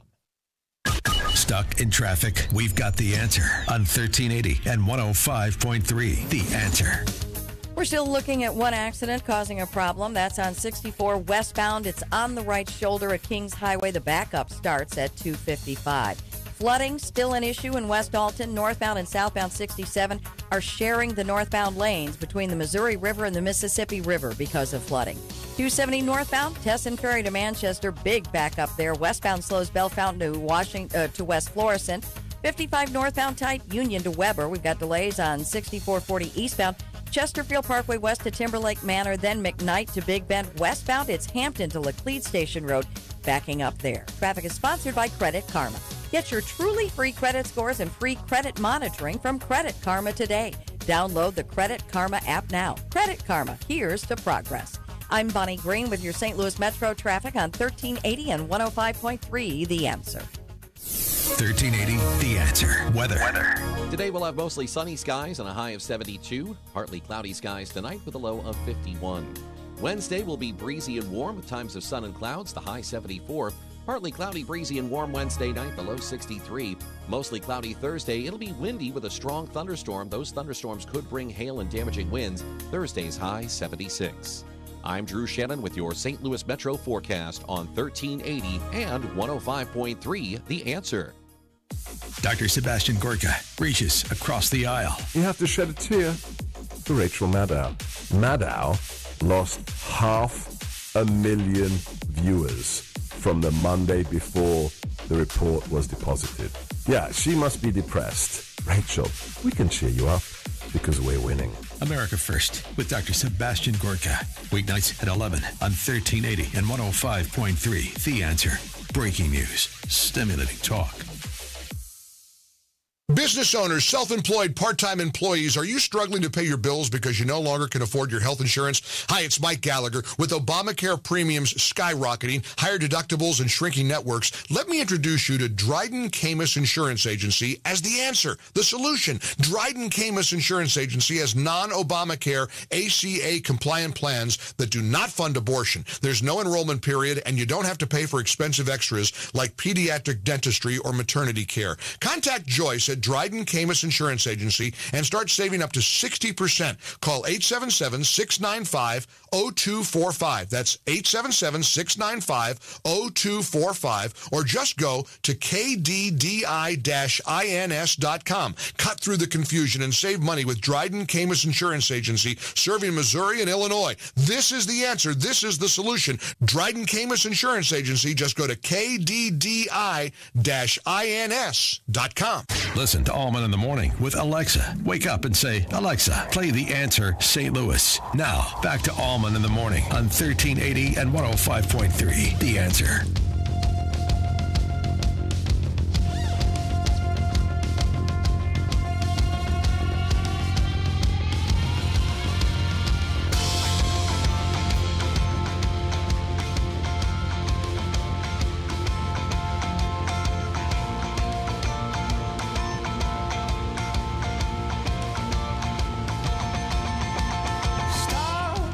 Good morning, everybody. Good morning this morning. Listening to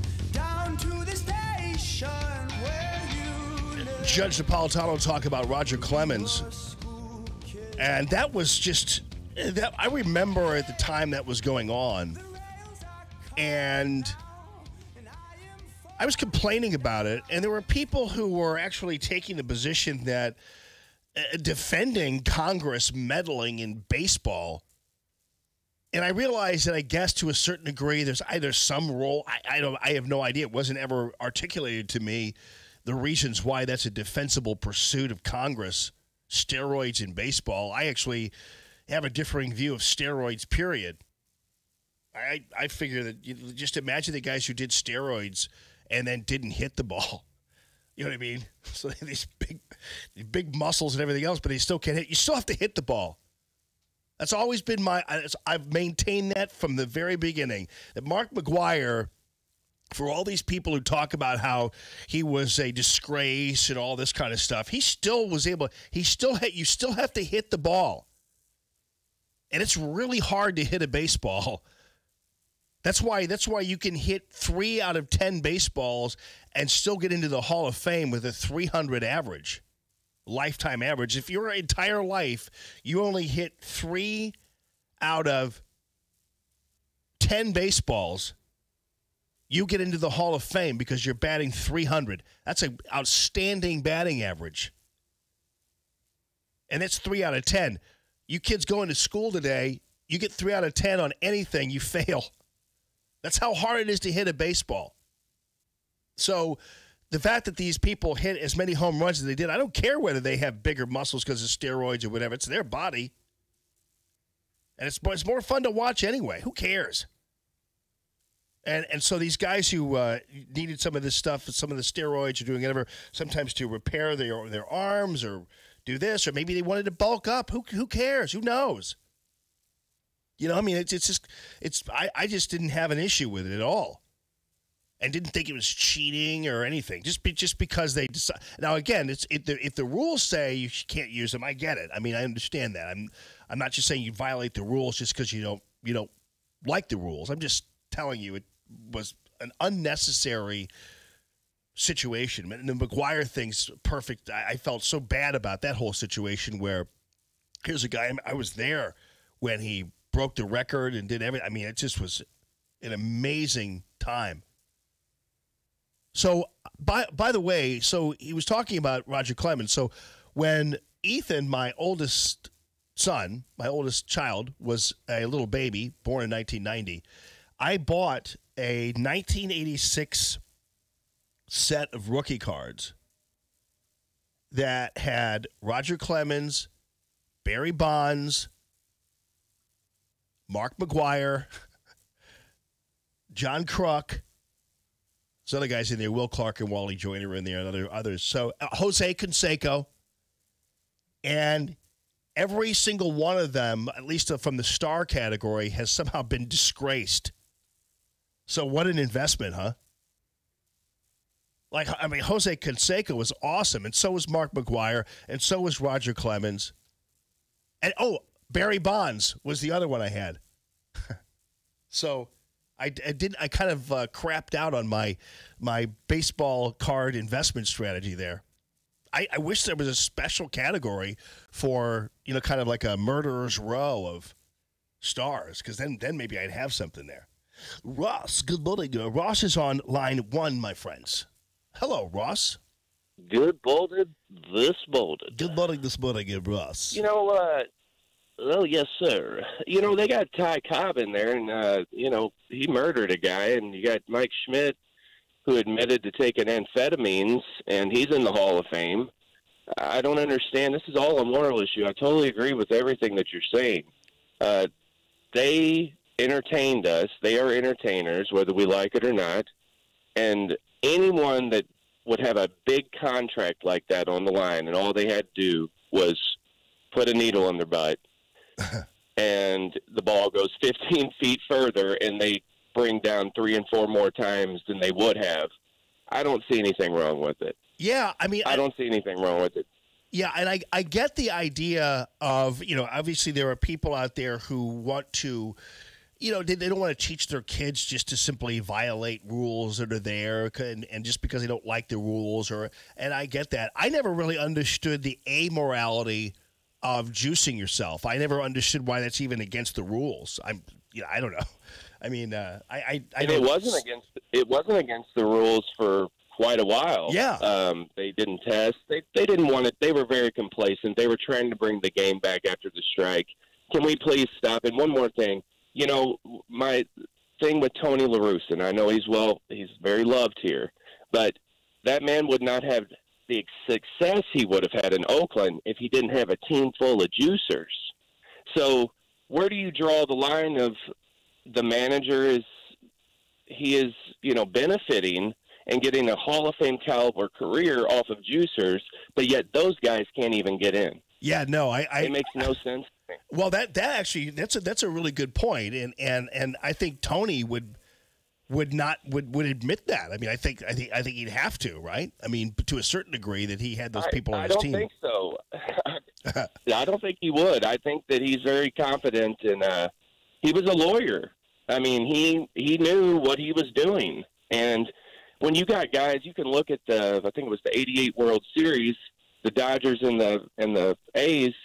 It looks like they're playing WWF wrestlers, the Dodgers. Right. I mean, there's no way they didn't know. No. But you're right. Well, what are you going to do? Let these guys in. Let them in. Tony La Russa's in town for an event, I think, here. And I saw some ad for it. So you should stop by there and yell at him from the crowd as he walks in. Oh, trust me, I've had to restrain myself many times. But ARF usually isn't his little event. Is probably not the appropriate. Yeah, I know. Yeah, it's usually something nice about pets and dogs and animals and stuff. All right, Ross. Well, good morning and have a good rest of your day. You too, sir. Thank you for taking the call. Oh, you're welcome as always here at the Allman in the Morning. CallTammy.com real estate listener line is 844-855-1380. All right, so did you see that this is a mashup of the March TV shows, 40 of them, okay?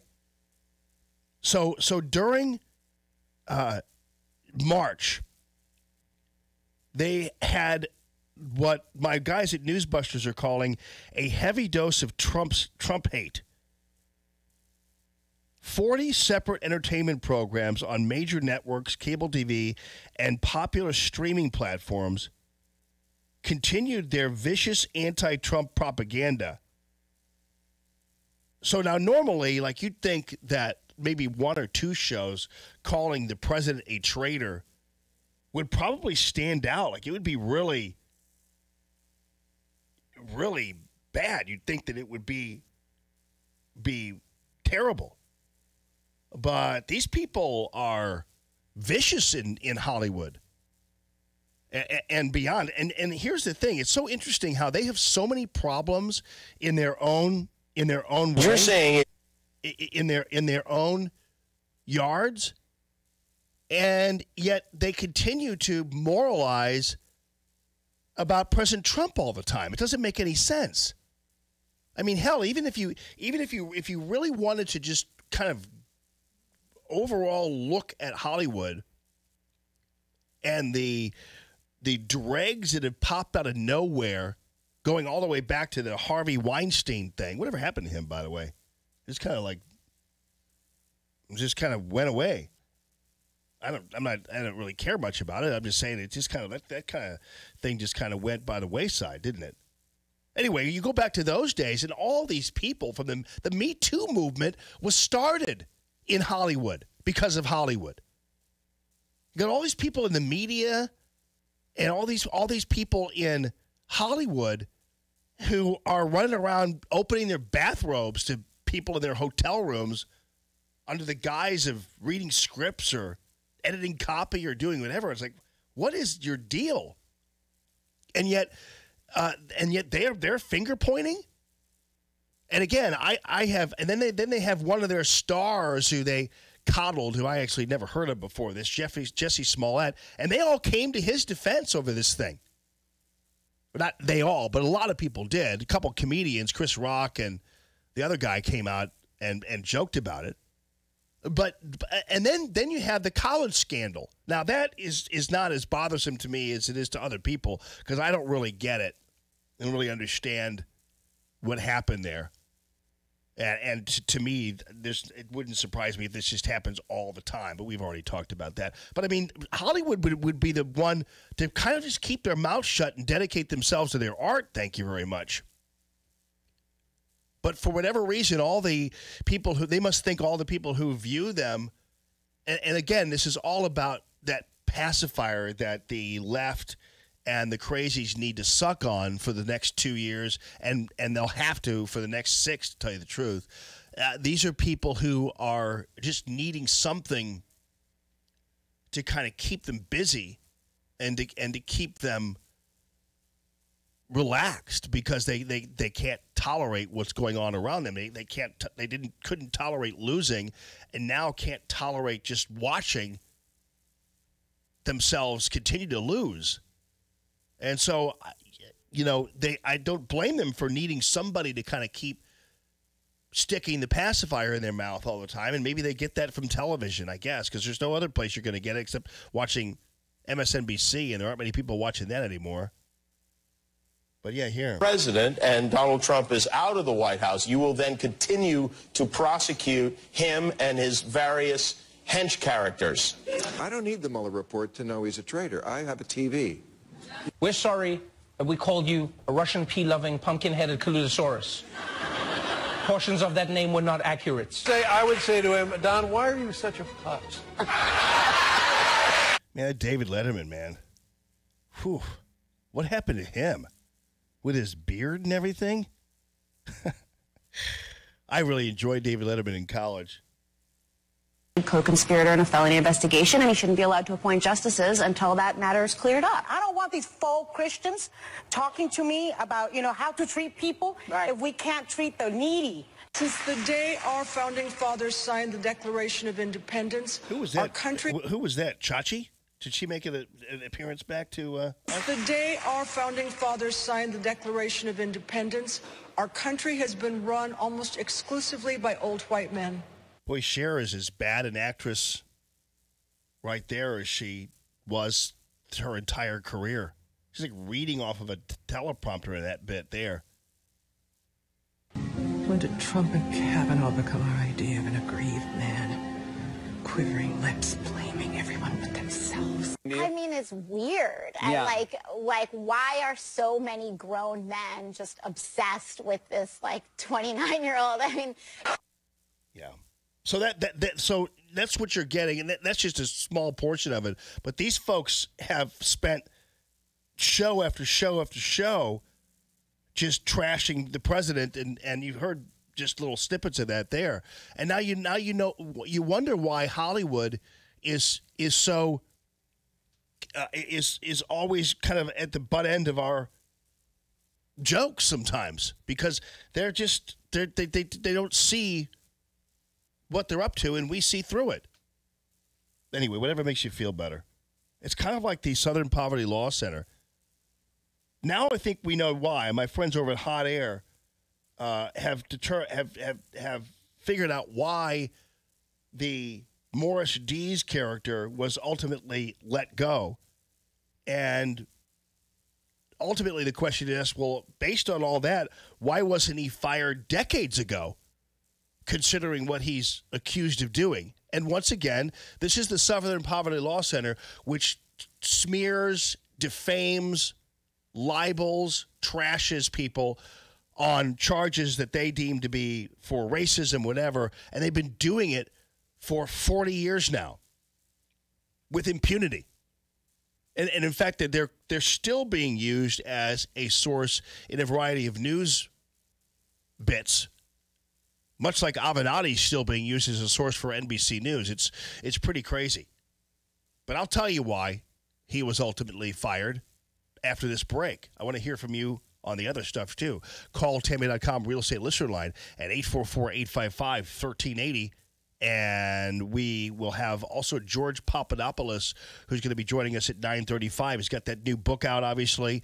And he is, I'm wondering whether or not he ultimately is going to be pardoned by the president. I think if there's one guy that probably could be, and defensively pardoned, when I say defensively, I should say, pardoned, it would be him. So we'll see whether or not that's something that is in the offing for George Papadopoulos when he is on with us at 9:35. Call Tammy.com real estate listener line again, 844-855-1380. Call the show at 844-855-1380 and interact with Jamie on the calltammy.com listener line. That's 844-855-1380. More Allman in the Morning next on 1380 and 105.3. The Answer. Stuck in traffic? We've got the answer on 1380 and 105.3. The Answer. Still holding on to one accident. That's on 55 northbound. Your stop and go from McNutt to before Route Z, where a left lane is blocked with a crash. We can see it from the jam cam at Route Z.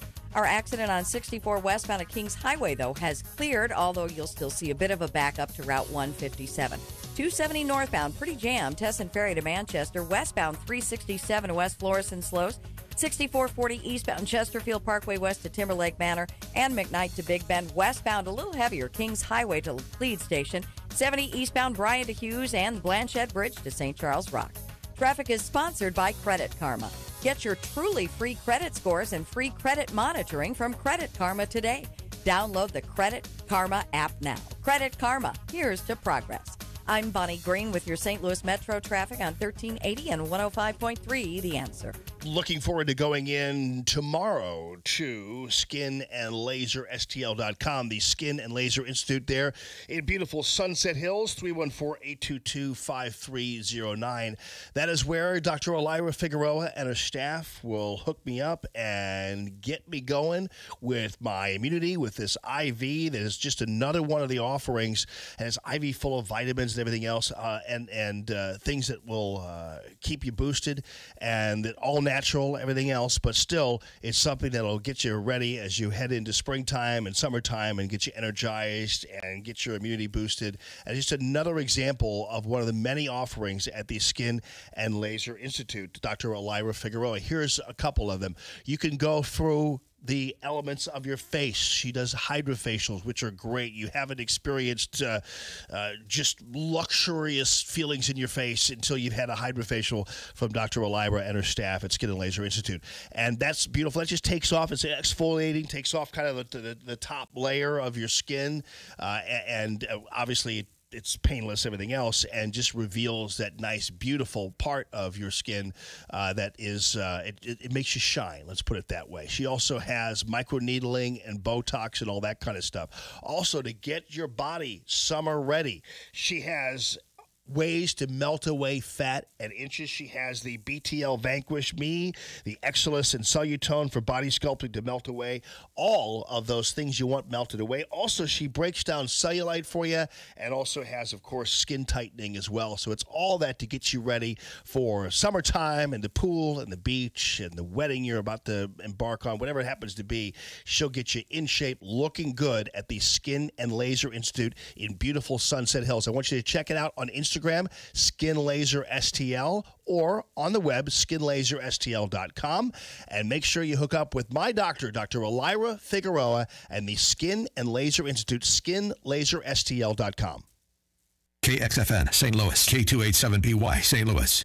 Get total freedom in your life safely and quickly. Build wealth and passive income so you never worry about working till you drop, losing your job, or retiring in poverty. Hi, I'm Steve Davis, an investor in thousands of units over the years. Now it's your turn. Del Walmsley has been my mentor for nearly 25 years, and he's taught over 100,000 people just like you the principles of financial freedom through live one-on-one mentoring at Lifestyles Unlimited and his national radio show. I'm excited to tell you about the real estate workshop that changed my life. The workshop gets you on the inside of what we do and what we believe and unlocks the 5 ways we make money in real estate. Just like your personal trainer, Lifestyles Unlimited will motivate, encourage, and teach you so you can get in the best financial shape of your life. Call 866-971-8970 or go to 5wayswemakemoney.com. That's 5wayswemakemoney.com to register for the workshop that will change your life and let you stop worrying about working till you drop, losing your job, or retiring in poverty.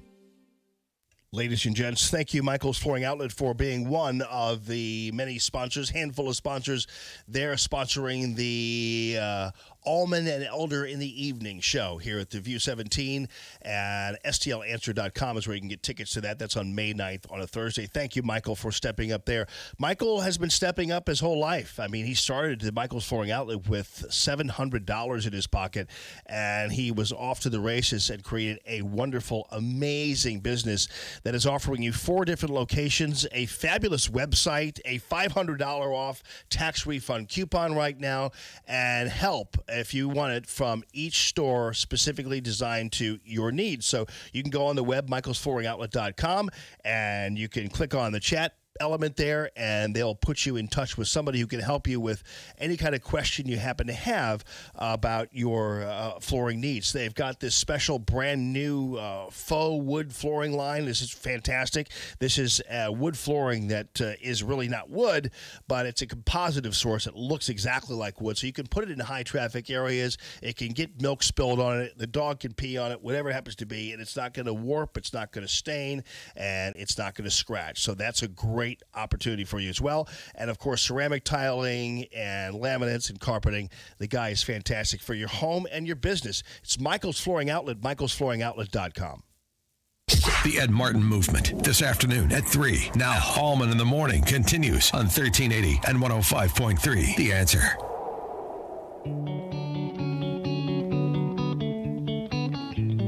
Good morning, everybody. An oboe or a bass? Life's too short to even care. I think it was an oboe. I'm losing my mind, losing my mind, losing control. Oh, that's definitely a. These fishes in the sea, they're staring at me. What do they call that? Cello. Cello. It's very cool when rock and rollers use cellos, don't you think? Yeah, it actually is really cool. They do it well. It's really cool when they use accordions too, right, Phil? I was going to try to draw you into that one, trick you into agreeing with me on that. But no, that's pretty cool to have a cello in your band. My favorite is the accordion solo in what is it? The church song. Chicken Dance? Yeah, right. That's the church's chicken dance. Stop it already. No, what are you thinking about? It was what is the famous church tune? I'm blanking on it right now, but church tune? You mean a hymn? No, the band, The Church. Oh yeah. And of course, you had Big Country with all that accordion. Oh yeah, stuff. right. It's really exactly. cool. Yeah, see, man, told you. All right, Phil, I think you're thinking of Under the Milky Way. Thank you, Max. I knew you'd be there for me, bro. Okay. I knew it. I'll have to play that as intro music next time around. Under the Milky Way. Remind me. Okay. So, yeah, speaking of Under the Milky Way, man, it was a beautiful sunrise and a fabulous evening last night, as I've never seen. I really, honestly, I saw the sliver moon, but I've never seen the moon where you can actually see the light and the dark side of the moon all at the same time. And I've looked up at the sky quite a bit. You guys know I'm a big sky watcher, but man, that was beautiful last night. Mars was right above it, looking good. All right, so Morris Dees last month the Southern Poverty Law Center, which is a horrible operation. I hope they just collapse in a heap. Dees was fired over multiple instances of sexual harassment and, ironically, racism towards black employees. That's according to the Washington Post. And, of course, obviously innocent until proven guilty on these things. But that's the claim, apparently, of the individuals, some of them inside of the Southern Poverty Law Center. In late 2017, they investigated a complaint from a female employee about Dees' behavior after a fundraising event in Atlanta. That's what they do, though. They just beg for money all day long and tell you how they're going to accuse people of racism. Dees said that at a social gathering, he approached the woman, put his hand on her shoulder, asked her about a visible tattoo on her arm. He said that after she asked if he had any tattoos, he pointed to the front of his clothed right thigh, where he said he had one. Isn't that disgusting? Morris Dees with a tattoo, that whole idea. The Post was unable to reach the woman or others who attended the event to learn of their accounts. I don't know how that's sexual harassment, pointing at your thigh, but apparently it didn't go well after that. There's more to this story, but this is, again, another hypocritical organization. Much like Hollywood, the Southern Poverty Law Center is no exception. News this hour from townhall.com. I'm Rich Thomason. For the first time since he got the Mueller report, Attorney General Barr will testify on Capitol Hill. He goes before a House panel this morning. Barr will be at a budget hearing before a Democrat-led House subcommittee, where he's expected to face a flurry of questions over the special counsel's report. So far, Barr has released just a 4-page summary and is expected in coming days to issue a redacted version of the full report. While President Trump has seized on Barr's summary as clearing him of any collusion or obstruction, Democrats want to see the full thing and decide for themselves without Barr's filter, saying his summary has raised more questions than answers. Sagar Meghani, Washington. Decision day for Israelis going to the polls in parliamentary elections. They'll decide whether to give Prime Minister Benjamin Netanyahu a 5th term in office. President Trump sits down with Egypt's leader at the White House today. For the second time while in office, the president welcomes Egyptian President Abdel Fattah al-Sisi to the White House. There's plenty on their agenda, including Mideast tensions, security, economic reform, and human rights. The White House says the meeting will focus on building robust military, economic, and counterterrorism cooperation. But human rights groups are unhappy with al-Sisi's treatment of political prisoners and religious minorities, including Christians. Greg Clugston, Washington. More about the Chinese woman who bluffed her way past security at President Trump's Mar-a-Lago resort. Authorities searched her hotel room and say they found a device that detects hidden cameras, half-dozen cell phone SIM cards, and 9 thumb drives, along with thousands in Chinese and U.S. currency. Brexit talks on tap today between British Prime Minister Theresa May and German Chancellor Angela Merkel. On Wall Street, Dow futures down 66 points, NASDAQ futures 20 points in the red. More on these stories at townhall.com. Stuck in traffic? We've got the answer on 1380 and 105.3. The Answer. We're now looking at a window with no accidents, no active accidents. The crash on 55 northbound before Route Z has cleared. You do still have a slight backup to McNutt. 270 northbound, more than a slight backup. Tesson Ferry to Manchester's heavy. Southbound Page to Ladue. And 270 westbound Bell Fountain to West Florissant. Some delays there, too. We've got brake lights on 6440 eastbound between Chesterfield Parkway West and Timberlake Manor. And then Lydberg to Big Bend slowing. Westbound, it's Hampton to Laclede Station with some delays. And 70 eastbound, Bryan to Hughes and Blanchette Bridge to St. Charles Rock. Traffic is sponsored by Credit Karma. Get your truly free credit scores and free credit monitoring from Credit Karma today. Download the Credit Karma app now. Credit Karma, here's to progress. I'm Bonnie Green with your St. Louis Metro traffic on 1380 and 105.3, The Answer. 1380, The Answer. Weather. Today we'll have mostly sunny skies and a high of 72. Partly cloudy skies tonight with a low of 51. Wednesday will be breezy and warm with times of sun and clouds, the high 74. Partly cloudy, breezy, and warm Wednesday night, the low 63.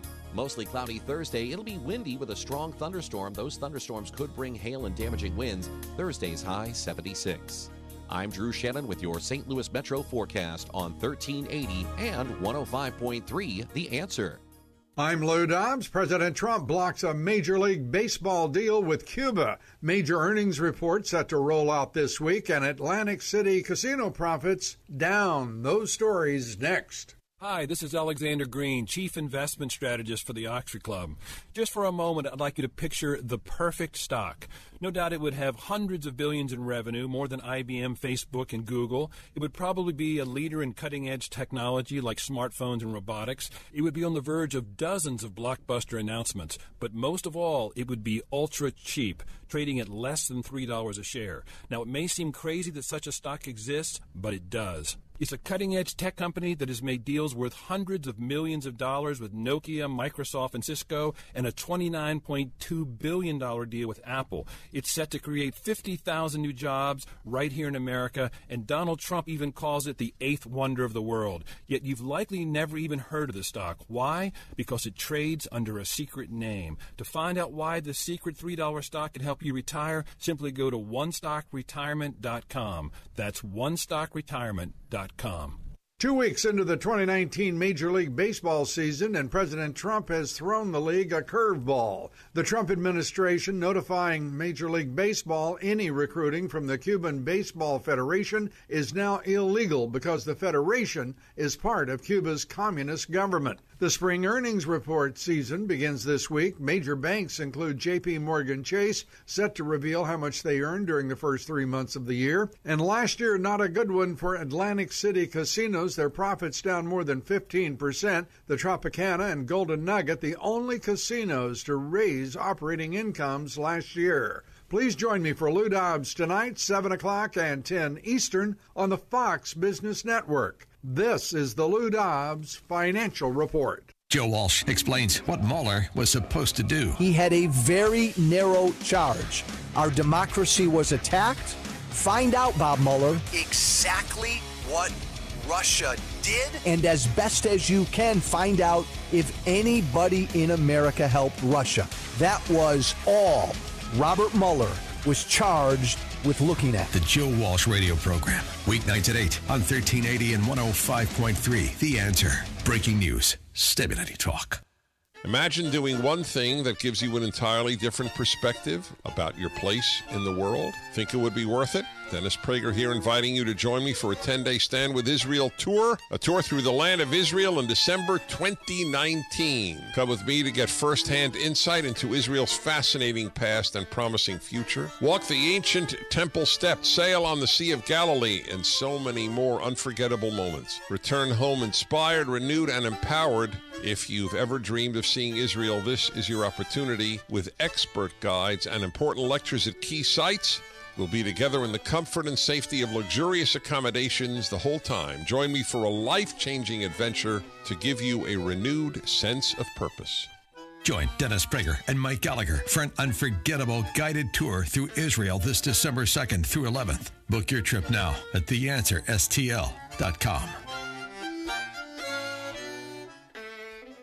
Common Sense Radio with Allman in the morning on 1380 and 105.3. The Answer. Give me land, lots of land, and the starry skies above. Don't fence me in. Let me ride through the wide open country that I love. Don't fence me in. Let me be by myself in the evening breeze. Listen to the murmur of the cottonwood trees. Send me off forever, but I ask you please. Dude, there's a accordion in this. Don't fence me in. How can you dispute that? Don't fence me in. Just turn me loose. Let me straddle my old saddle underneath the western skies. On my cayuse, let me It's also a fiddle. until I see the mountains rise. I want to ride to the ridge where the west commences. Gaze at the moon until I lose my senses. So how did Look at hovels and I can't stand fences. how did Christian Amanpour's coffin creak open again? I thought she was gone and buried, but now she's back. How'd that happen?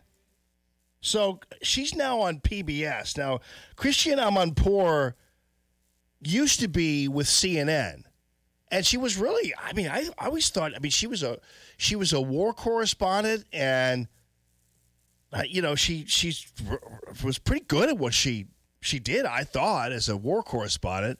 It's funny how all these people used to watch just being normal suddenly have become so abnormal. I mean, they become such activists.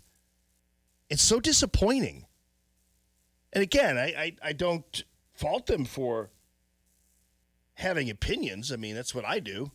But it just is odd to have people who you previously saw in one formulation suddenly becoming these left-wing activists. I don't care whether it's the same thing like with David Letterman. It's like, dude, really?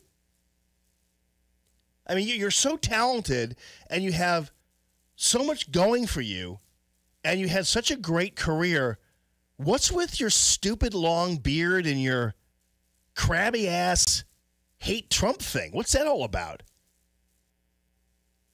Or Jim Carrey, for instance, who, I mean, I love that guy's movies. The guy was always so funny and such a great, talented actor. And it's like now he's just this angry painter. You know, he paints stuff and, you know, with Trump with blood dripping off of him and things. I don't understand it. What's wrong with you people? I mean, don't you want to be? I'm trying to figure out who it is you're trying to attract or who it is you're trying to aggrandize yourself to or whatever. But I'm trying to figure that out. Like I look at, for instance, Dan Rather. Now, keep in mind, Dan Rather was kind of revealed during the whole Bush National Guard story. Remember when he was being such a phony then? But I met Dan Rather at the 1996 Republican convention in San Diego, and I always had so much respect for him. He covered the Kennedy assassination and was always seemingly a pretty straightforward guy, even if he was a little weird on the air. I mean, very dramatic. Remember the whole courage at the end of his newscast? Like these guys would always have like an end tagline. Remember those days? Were there other people who did that? Courage. It's like, oh, really? Like at the end. I was trying to figure out what that was all about, but those were the days when news people were so I don't know, just so cheesy. Courage. It's like, what? So yeah, no, I had so Dan Rather, Tom Brokaw is another example. Brokaw was always pretty cool. You know, and like Brokaw and Rather, these guys were pretty well put together correspondents. They were big deals. Brokaw was an overseas correspondent for a long time and really cut his teeth as a real pro. And I always thought Brokaw was a great anchor. You know, always very supportive of the military and everything else. And then just to see him trotted out with his emphysema sitting there, you know, hating on Trump. It's like, dude, what's wrong with you? Like, why are you doing this? But people I guess people just become really just these bitter old crabs, and I guess it's their way of they're gaining entrance into this special club, and I guess they feel like they have to belong to. But it's just kind of like it's unbecoming of them sometimes. It just seems odd to me. So anyway, back to Christiane Amanpour. The CNN people used to be, like back in the day when CNN first started, the CNN was kind of like the land of misfit toys, you know. They were all kind of anchors that really were not quite ready for the networks, but were okay for cable news. So you had Bernard Shaw with his gigantic forehead. You had Bobby Batista, who was cross-eyed. You had, like, big fat people doing the news, you know. It was just kind of like, it was, you know, Jeannie Moose, who's still there, by the way, who's, you know, a 7-foot-tall Amazon, looks like a man woman. And you had Christiane Amanpour, who was just kind of like the person with the accent, the foreign news correspondent. She was kind of one of the first. She's always pretty good. As a war correspondent, she was damn good. But now apparently working with PBS, and keep in mind, we're paying for this, which is infuriating to me anyway. I still can't figure out why we are paying for public television still and public radio. That doesn't make any sense to me. Why are we doing that? It's one of those things like we just kind of have grown to accept that the government supports radio and television stations. It's like, why are they doing that? I mean, I realize we're all kind of licensed by the FCC and, we're granted licenses by the FCC. So technically, I guess we are overseen by the government. But if we don't make money, we don't survive. At PBS and at public radio stations, if they don't make money, they just get more of it from the government. I don't see why we have to support that, but I don't get it. So Amanpour, though, is at this Power of Women gala on Friday, and so it was a show called Third Hour Today Show.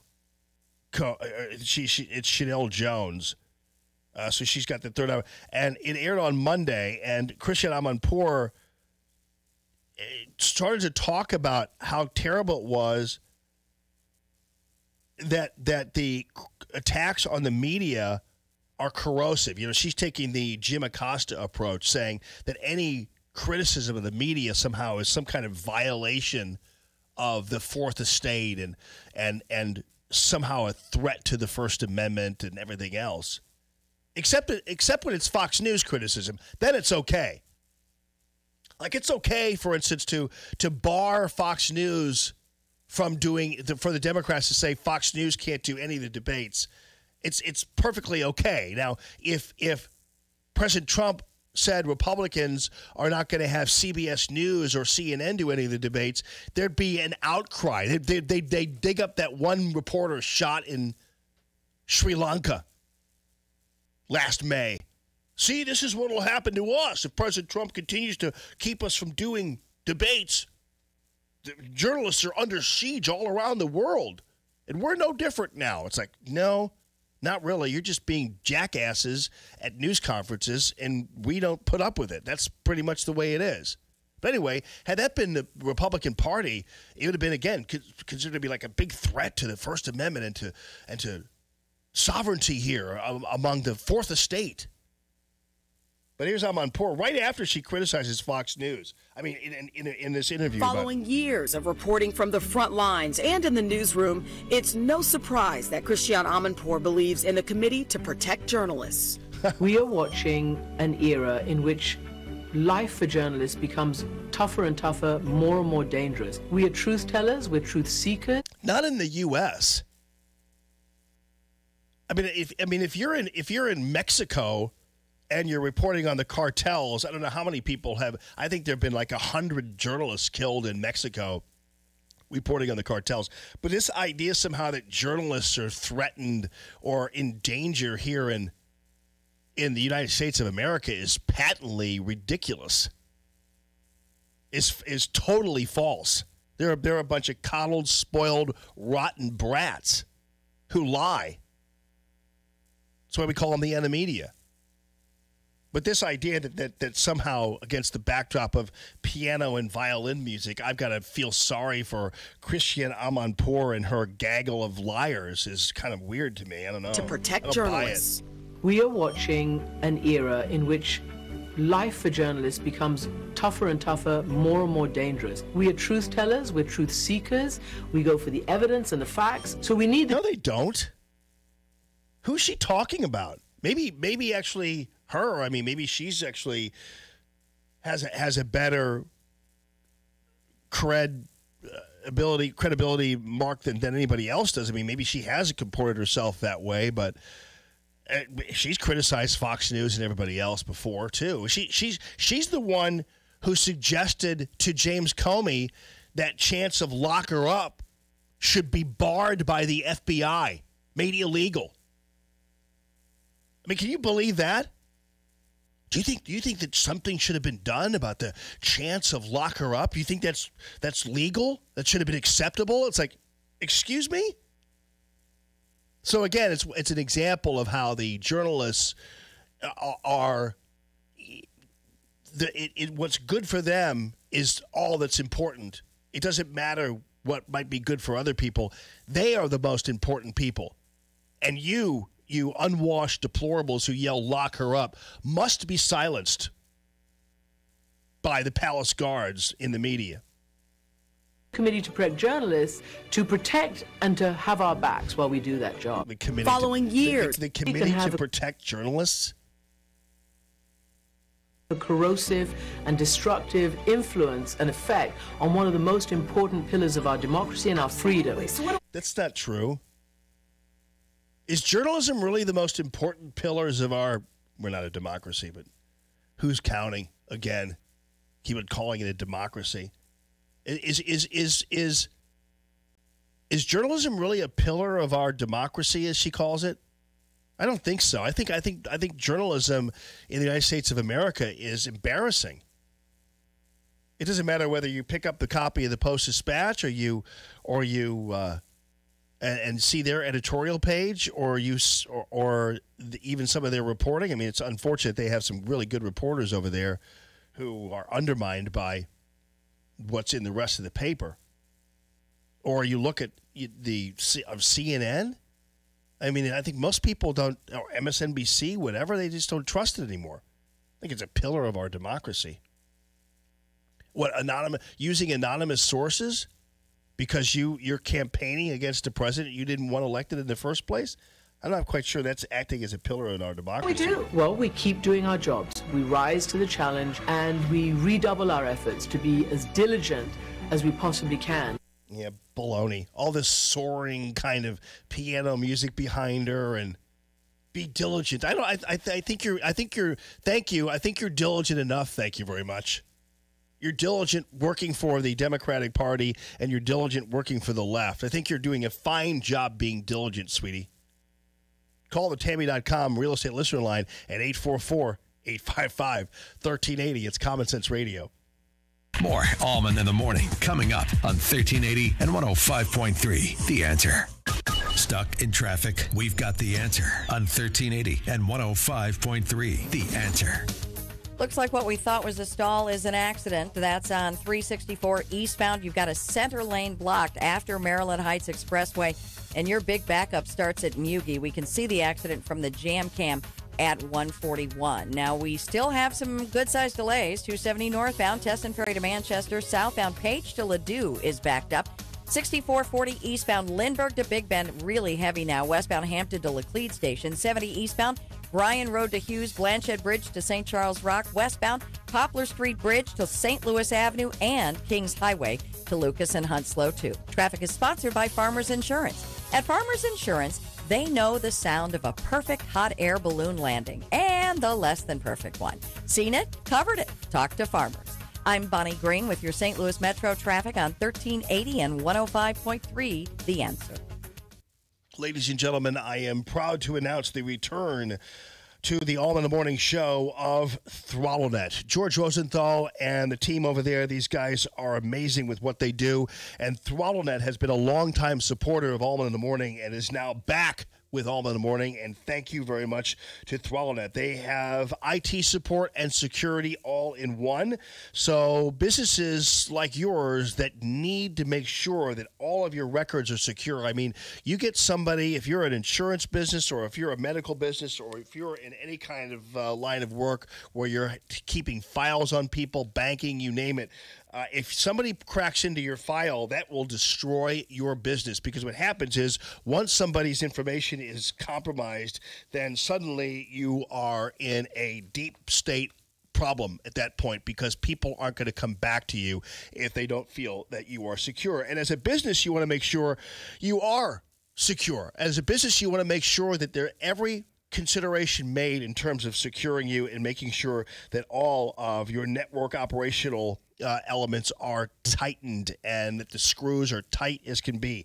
And that's what ThrottleNet does. And they have a full-time IT department, and they have a 24/7 help desk. That means if you walk in the morning and there's something not rolling for you and there's something not going for you and you need to call them, somebody's going to be there, and they'll be at their doorstep, or oftentimes remotely they can get you back in working order in no time. That's the purpose of the 24/7 help desk, which is something that no one in town like them has. So that's the important thing with ThrottleNet. So I want you to go back to them like they're coming back to me. If you have any of your IT and security needs and you want to make sure that is completely locked up, they also have seminars and things like that where they're able to school you and your employees on ways to avoid getting hacked and ways to avoid having people pop into your system. And so all kinds of primers on that for you available when you become a client of ThrottleNet, ThrottleNet.com. Curtains, shades, blinds, shutters, what are the best for living rooms or bedrooms? Let me tell you about the quality customized service you will receive when you call Michael Proctor at Proctor Drapery. Michael Proctor is an interior designer with exceptional expertise when it comes to window treatments for your home or business. Michael Proctor has served our St. Louis area since 1974 with the highest quality and value for custom drapery, blinds, shades, and shutters. He is also a top-tier Hunter Douglas priority dealer and your first choice for Norman Plantation shutters. Call Michael Proctor today and schedule your in-home consultation with Michael's mobile design unit. He will come to you. Weekend and evening appointments are available. The one-on-one appointment with Michael Proctor will ensure the look is exactly what you're looking for in your home or business. Cut down on the risk of error and make your home great again. Proctor Drapery is the answer. Schedule your appointment today with Michael. Contact Michael at proctordrapery.com. It's Proctor spelled like doctor. Matthew Mitchell and the Matthew Mitchell Allstate Agency, yet another client, yet another friend who has come back and supported the Allman in the Morning Show. Matthew Mitchell not only is supporting the Allman in the Morning Show, obviously he's supporting you. And he's supporting you in all of your home, life, auto insurance endeavors. And that's an important consideration because let me tell you something. Nowadays, there are companies out there who are able to kind of get high premiums and high deductibles, or at the very least, low premiums and high deductibles from you. And that's just trickery that you don't want to have to get involved in. So Matthew is an emissary and his team, 70 years combined experience as emissaries of a great company known as Allstate. Allstate is one of the largest publicly traded insurance operations in the country, and they have a wealthy profile. And that's great because what that means is they don't have to nickel and dime you. So they can give you the low premiums and low deductibles all at the same time. That means that they can engineer a great insurance program for that young driver, that 16-year-old driver. You know how expensive it is historically to insure these youngins? Well, now that game has completely changed thanks to Matthew Mitchell and the Matthew Mitchell Allstate Agency. Life insurance plans as well. So I've got life, auto, and home with him all in one, and he is my go-to guy. He's the guy I can call on the phone anytime I need him, and you can too. 855-QUOTE-ME is the number for the Matthew Mitchell Allstate Agency. 855-QUOTE-ME. Hey, want to talk with Jamie? Call 844-855-1380. 844-855-1380. And interact with Common Sense Radio. This is Allman in the Morning on 1380 and 105.3. The Answer. I'm here outside when you're ready. When you're ready for me. Bring out the shots and confetti. I'll take you home if you let me. Yeah. Just promise you won't forget me. Good morning this morning, everybody. Hi.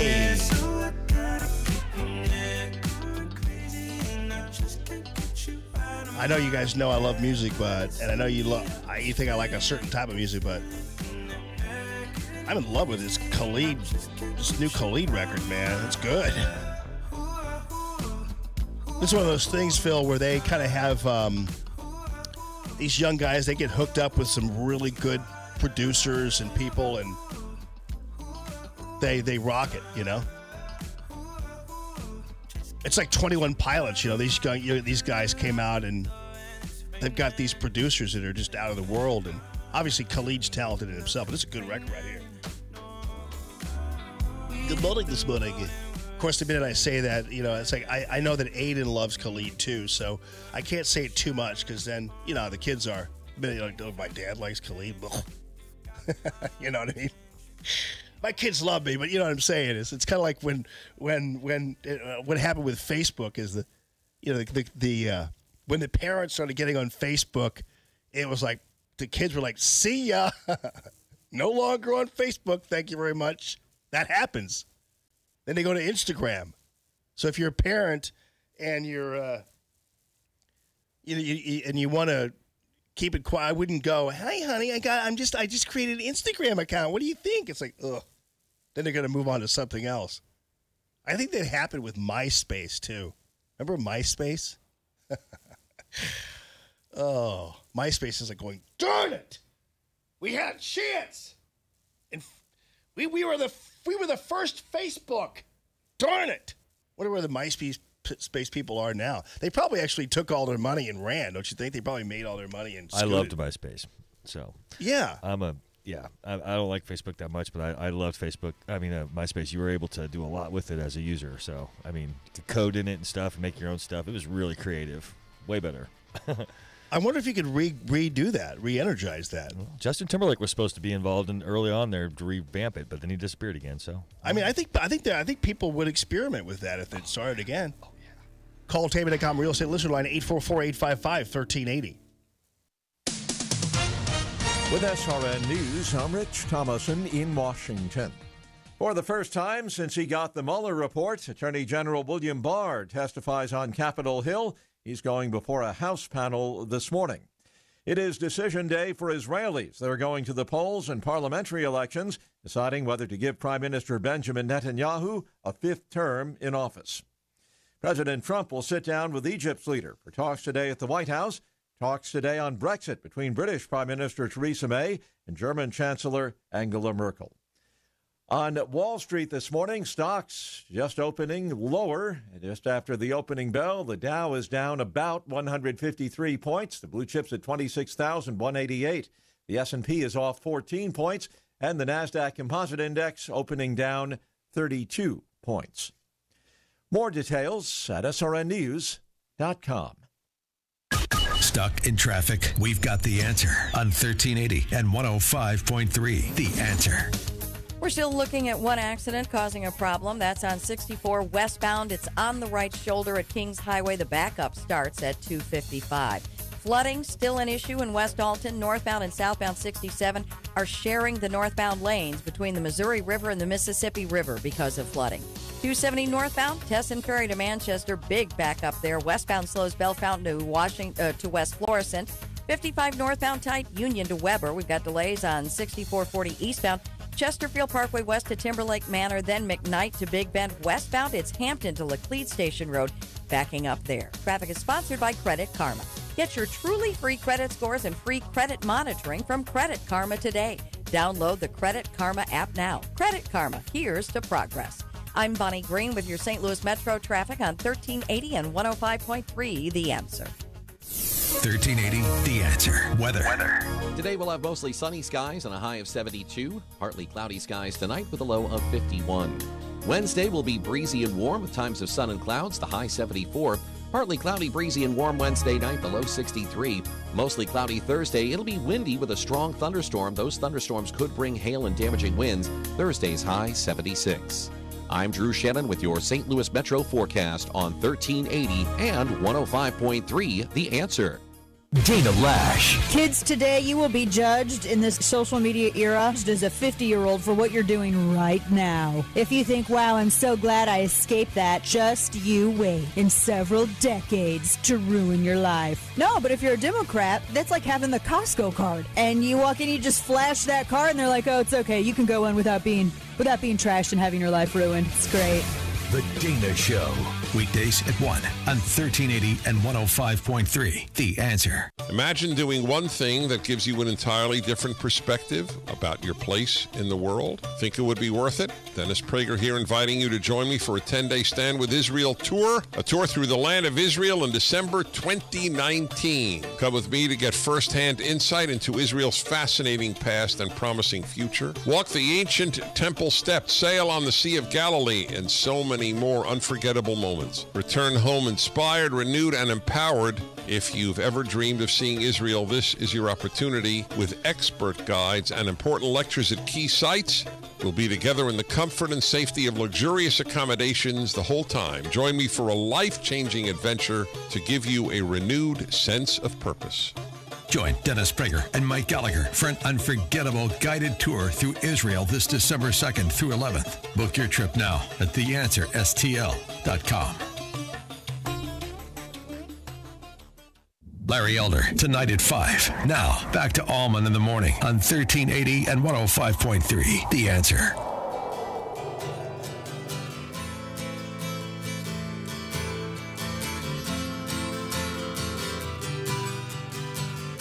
Sometimes when this place gets kind of empty, sound of their breath fades with the light. I think about the loveless fascination under the Milky Way tonight. Good morning, this morning, everybody. Yes. Lower the curtain down, Memphis. Lower the curtain down, alright. This ought to be fun today, watching this I got no time. Attorney General Barr getting grilled by all these nincompoops over there in Congress. By the House Appropriations Committee. I don't know why they're even talking to them. Yeah. Where's that bagpipe in here, man? It's a bagpipe solo. Oh, it is. You guys thought it was a accordion at one point. Yeah, I blew that. My bad. That's Big Country. Is the accordion. Good morning. By the way, MySpace. You know what there's out there too? Is called My Death Space. I'm not kidding you. It's all the MySpace pages of dead people. I'm not kidding you. And I just happened upon it. I don't know how I actually happened upon it. I can't tell you. But it was, I think I was looking up MySpace one time and found My Death Space. And so it's like people just compile. I mean, some weirdo out there decided to compile MySpace pages of people who've tragically died, which is kind of weird to me. But they did that. The internet's full of all kinds of interesting things, don't you think? I think. All right, so Beto. By the way,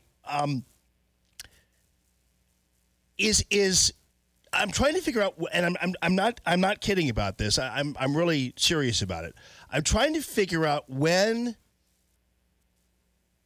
I understand that it's somebody's nickname. I get it, but it's like with Obama. Wasn't his name Barry? Was it Barry? Yeah. Okay, and he just changed his name, right? Okay. So that kind of took on a different kind of tone. You just called yourself Barack at that point, I think. But wasn't it Barry, or was that his nickname, or was he always called Barry, but his real name is Barack? I don't know. It was interesting how he could just kind of change his name in that fashion. But that's his prerogative. But it's interesting how the news media will, and other people will just simply adopt somebody's. I don't. Beto was one example where that was like clearly just like a fake name. I mean, Beto's even explained it that his father named him Beto because his father figured that he would get along better and have a better future if he had a nickname like the Hispanic people he was growing up with in the same neighborhood, because he grew up in an area where it was bi ethnic. So there were a lot of Hispanic people who tended to actually do that with their kids and give them nicknames. But his father, a Irish Catholic, decided that I know what we'll do. Then we'll just give you a nickname just like the Hispanics. I'm thinking to myself, oh, that's interesting. And so Beto was given that name, and that has stuck. So he's been able to kind of give himself an exoticism that I don't think he's really earned. and in many ways, it's not even. I mean, guys, these people are so fake. I mean, golly. Because you have the situation where you have the Beto O'Rourke, and then you have the desire to be an Indian when you're not Elizabeth Warren, and you're not really even a Native American. You just make it up. It's just really weird. I mean, I don't understand how people get away with it. And it's funny how the big obsession among the media now is, hey, President Trump, we want to see his tax returns to see whether he's really as rich as he says he is. And I'm like you guys give a rip about authenticity. But that's their big thing. They think this is like the new Watergate. We'll find out whether President Trump is as wealthy, because that's what we're like, he hasn't violated any laws that we know of. And they're like, yeah, I know, but we want to find out whether he's really as rich as he said he was. It's like, well, what does that matter to you, who was about to elect a woman who lied about being in sniper fire and involved in corkscrew airplane landings while under attack that didn't ever happen? You were going to elect her president. Oh, that's not the least of it. Just separate email servers. I mean, you name it. We were bankrupt. It's just lie after lie after lie, and you were perfectly willing to have her as president. But your obsession apparently now is whether or not President Trump was as rich as he said he was. That's interesting. You've got a woman running for president now who fabricated her ethnicity. She lied about being a Native American and then doubled down on it with a DNA test that was also proven to be inauthentic in terms of how she delivered the results. So that's and apparently now your obsession is whether or not President Trump is really as wealthy as he said he was.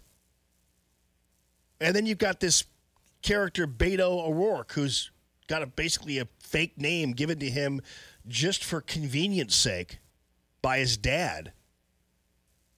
And that's like, okay, and you're more worried about whether or not President Trump is really as rich as he said he was anyway. Long way to go to get to Beto and his new idea. And that is to, quote, allow farmers to give up their fare of crops to fight climate change. He wants farmers now to be part of the Pitch In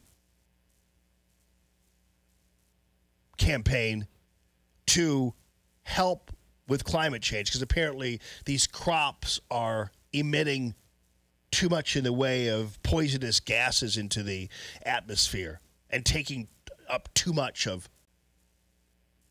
the so-called greenhouse, or creating the greenhouse, or whatever it happens to be. It's interesting. This is the same kind of person cut from the same cloth as when Al Gore, keep in mind, decided that, remember they were going to do the whole carbon offsets. And the carbon offsets would involve planting trees in certain parts of the world where there were not trees. And unfortunately, what happened is they were planting trees in ground that was pliable for farming and growing food. And so instead, what happens is these people in these third world countries are going, well, I guess we'd grow some food, but there are these plant trees here, carbon offsets here. Anyway, so Beto O'Rourke made this announcement at a rally in Iowa on Friday. Now, keep in mind, this is like Hillary Clinton going to Southern Illinois and promising to end coal jobs as coal miners listen to her. I'm going to end coal jobs. I'm going to go very far in helping out the environment. And coal jobs. I'm going to end those. And the coal miners are going, you know you're talking to us, right? I've come too far to Southern Illinois to help you guys out. So, so there's Beto in Iowa promising to allow farmers to give up their fair share of crops to fight climate change. Now, keep in mind, allow is a statist kind of Orwellian speak. It's kind of like refund on your taxes. It's just an invented word to give you the impression that is opposite of what they're really doing. So when Beto O'Rourke says we're going to allow farmers to give up their fair share of crops to fight climate change, that means that he's going to make them, you know. So that's we're going to, it's like the government saying, you know what? We stole money from your incomes, and now the money we're giving back to you, we're going to call it a refund so that you can feel good about it. It's like, that's the same kind of vibe here. But anyway, here's Beto O'Rourke in Iowa basically ruining his chances of winning Iowa. There you go. I mean, and he's talking to farmers, okay? Let me skip there. If we allow farmers to make a profit in what they grow, if we allow them to contribute their fair share in combating climate change by growing cover crops, allowing the technologies that invest in precision tilling and farming, capturing more of that. Listen to him saying how they're going to allow farmers to make a profit. It's like, wait a minute here. Out of the air. It's another way in which they can make a profit, keep those farms together, pass them on to the next generation, and allow them to provide us our food and national security, our independence from the rest of the world, our ability to provide for the rest of the world.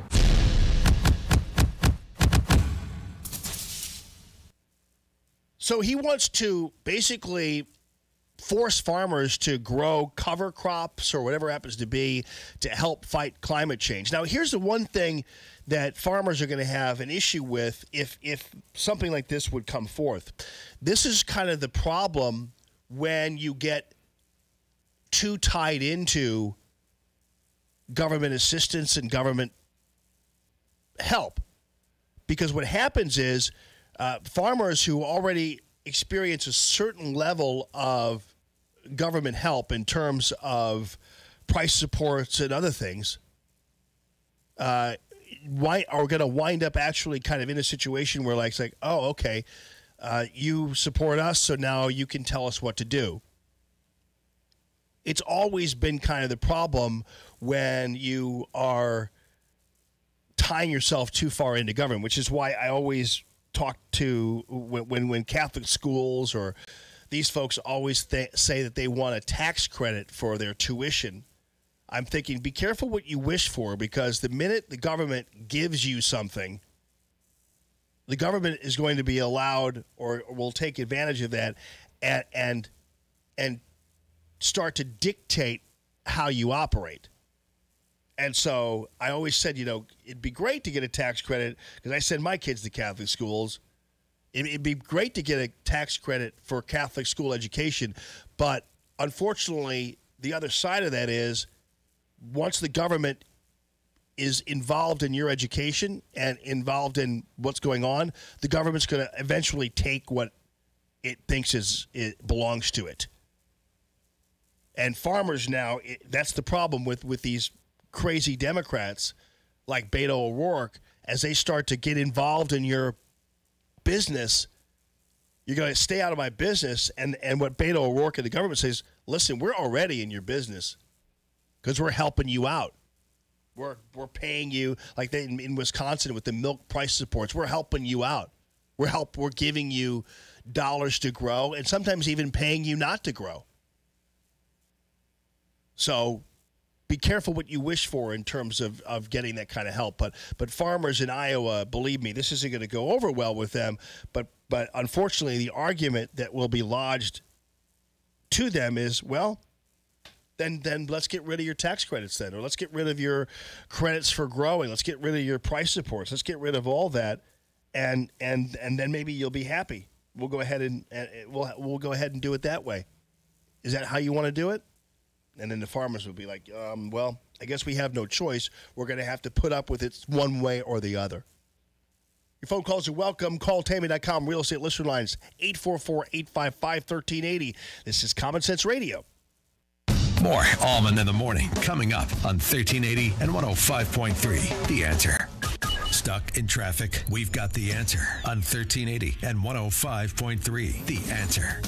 Accidents are still a big problem this morning. We have a center lane still blocked on 364 eastbound after Maryland Heights Expressway, and your big backup starts at Mugie. We can see it from the jam cam on 364 at 141. Now, we have reports of an accident on westbound Page after Dealman Road. The crash on 64 westbound before 159, that one has cleared. We do still have flooding that has northbound and southbound 67 sharing the northbound lanes between the Missouri River and the Mississippi River. And 270 northbound Gravois to Manchester, still a big delay. 6440 westbound Kings Highway to Lead Station heavy. Traffic is sponsored by Farmers Insurance. At Farmers Insurance, they know a roof can withstand a lot. One exception being an airborne car. Seen it? Covered it. Talk to Farmers. I'm Bonnie Green with your St. Louis Metro traffic on 1380 and 105.3. The Answer. Ladies and gents, dentistry with TLC. And I want to tell you, TLC isn't just a smile and a wink. TLC is making things easy for you as a dental patient. TLC is a situation where Dr. Anna Smith at Dentistry with TLC will get you in within 2 business days, or she'll give you 50 bills for your next visit. That rarely ever happens because she's dedicated to making sure she's able to fit you in. She knows the value of your time. And speaking of that, if she is, like, for instance, giving you a teeth cleaning, or she is working on a cavity filling or whatever, and she might see a sign of gum disease or something of that nature, she will go ahead and take care of it on the spot instead of making you come all the way back for another appointment. That's another example of convenience. Here's another example of convenience for you. How about the 10-minute root canal that's pain-free? That is awesome. And how about the implants that take no longer than 15 minutes? How about the fast braces? She is the absolute top-of-the-line master in fast braces technology. And so she's going to get you in and get those braces on and get you set up and get your teeth straightened faster than anybody in the land, and she was one of the first ones to introduce fast braces to this area, and she remains the premier dealer of the fast brace technology and your dentist. Don't forget, too, she's got pain-free dentistry. That's what you're going to get at Dentistry with TLC. Check it out on the web. It's DentistryWithTLC.com. Hey, Dad, let's go fishing. First things first, Sam. I'm taking you to Denny Dennis Sporting Goods. Does he have live bait? Yes, live bait. Cool. Does he have enough reel spooling? You bet. Denny Dennis is the man. I want to shake his hand. Shop local. Head to Denny Dennis Sporting Goods at number 1 Gravois Road in Old Town Fenton, and like Denny Dennis on Facebook to get in on their weekly specials. Hey, Dad, I caught a really big one. Come experience the life, death, and resurrection of Jesus at the Joy of Easter, the area's largest Easter production. A musical drama featuring choir, orchestra, cast, and live animals. April 17th, 18th, and 19th at 7:30 p.m. St. Matthew in Belleville. For additional information, visit us at stmatthewumc.org.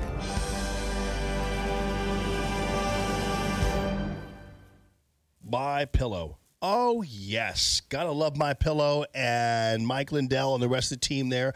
MyPillow has a great offering for you if you want to drop my name. And this is a 4-pack of pillows, 2 MyPillows, and then 2 pillows that are to-go pillows that are absolutely headed your way. Free shipping when you drop my name, Jamie, at mypillow.com/Jamie. Also, don't forget about the beautiful Giza Dream Sheets. These are dreamy sheets for sure, made of cotton grown right there in the beautiful Middle East, where it is really the best place to grow cotton, right out there next to the Nile and the Mediterranean Sea. It's beautiful. And Mike brings that cotton back here, manufactures the beautiful sheets. You're going to get 30% off when you mention my name at mypillow.com/Jamie.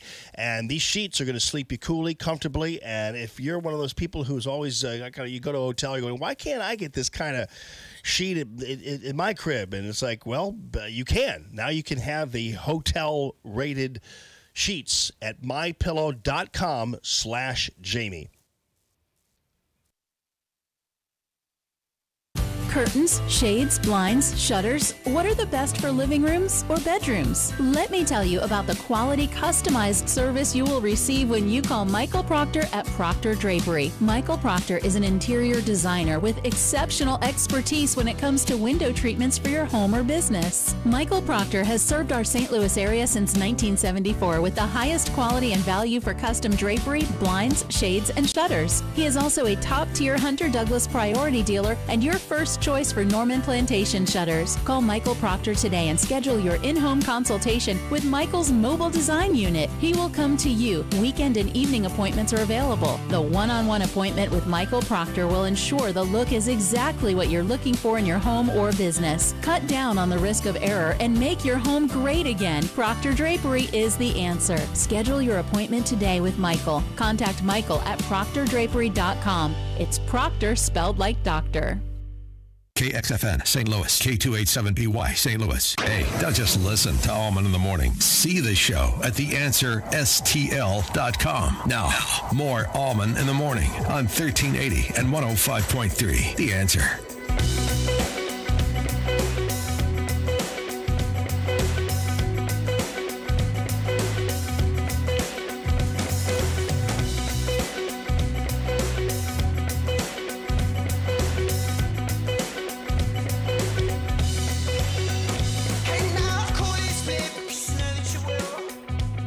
Good morning this morning, everybody. Happy Tuesday to all of you. Coming up, George Papadopoulos is going to be with us. 9:35, God willing, of course, and airplane willing.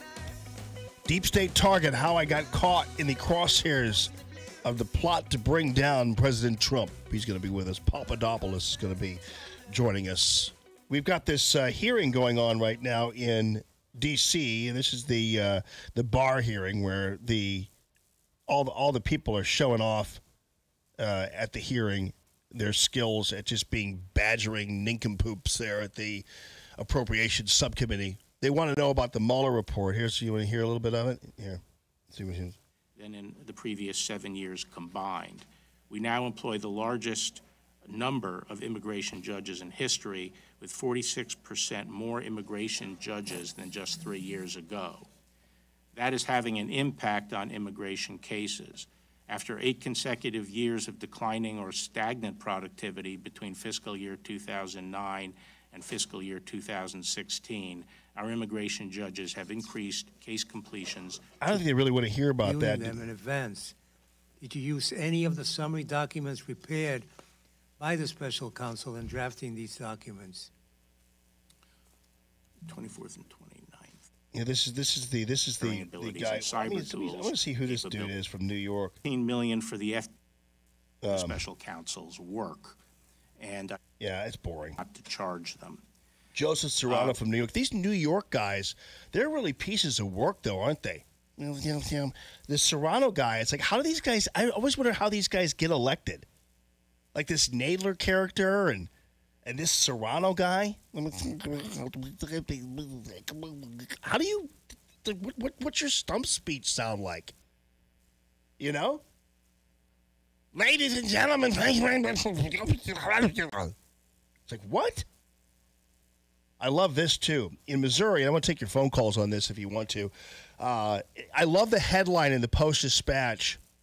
And if there's something breaking from this hearing, we'll get it to you. But in the meantime, it's just it's another dog and pony show, and these people want there's going to be some redacted elements of it. But you know what the outcome's already going to be. The part of the report's going to be released. There are going to be redactions. Everybody's going to claim that there's some conspiracy, and it's going to be just off to the races on that. So I wouldn't worry your pretty little heads about it. This is important, though. I love the headline in the Post-Dispatch on these proposals that are protecting the rights of parents as it relates to vaccine. And, of course, the headline is anti-vaccination proposals aired in Missouri legislature. And the insinuation, of course, is that instead of actually promoting freedom, what the people who are concerned about vaccinations are doing is simply they're just simply anti-vaccine. It's kind of like if you're against Obamacare, you're anti-healthcare. It's like, no, there's a little bit deeper story here. And it's interesting how if there were any other situation where parents were questioning or wanting to ensure their independence as parents and ensure that there was some more information given about vaccines, that they would be treated probably a lot differently if it were anything else. But because the news media and others see it upon themselves as again, the palace guards, which I've told you about before, they are guarding the door of the state. That's what their task is. That whether it be when you talk about tax cuts, the next story you're going to see when you do tax cuts proposals is you're going to see the Post-Dispatch doing a story on how much it's costing the government a tax cut.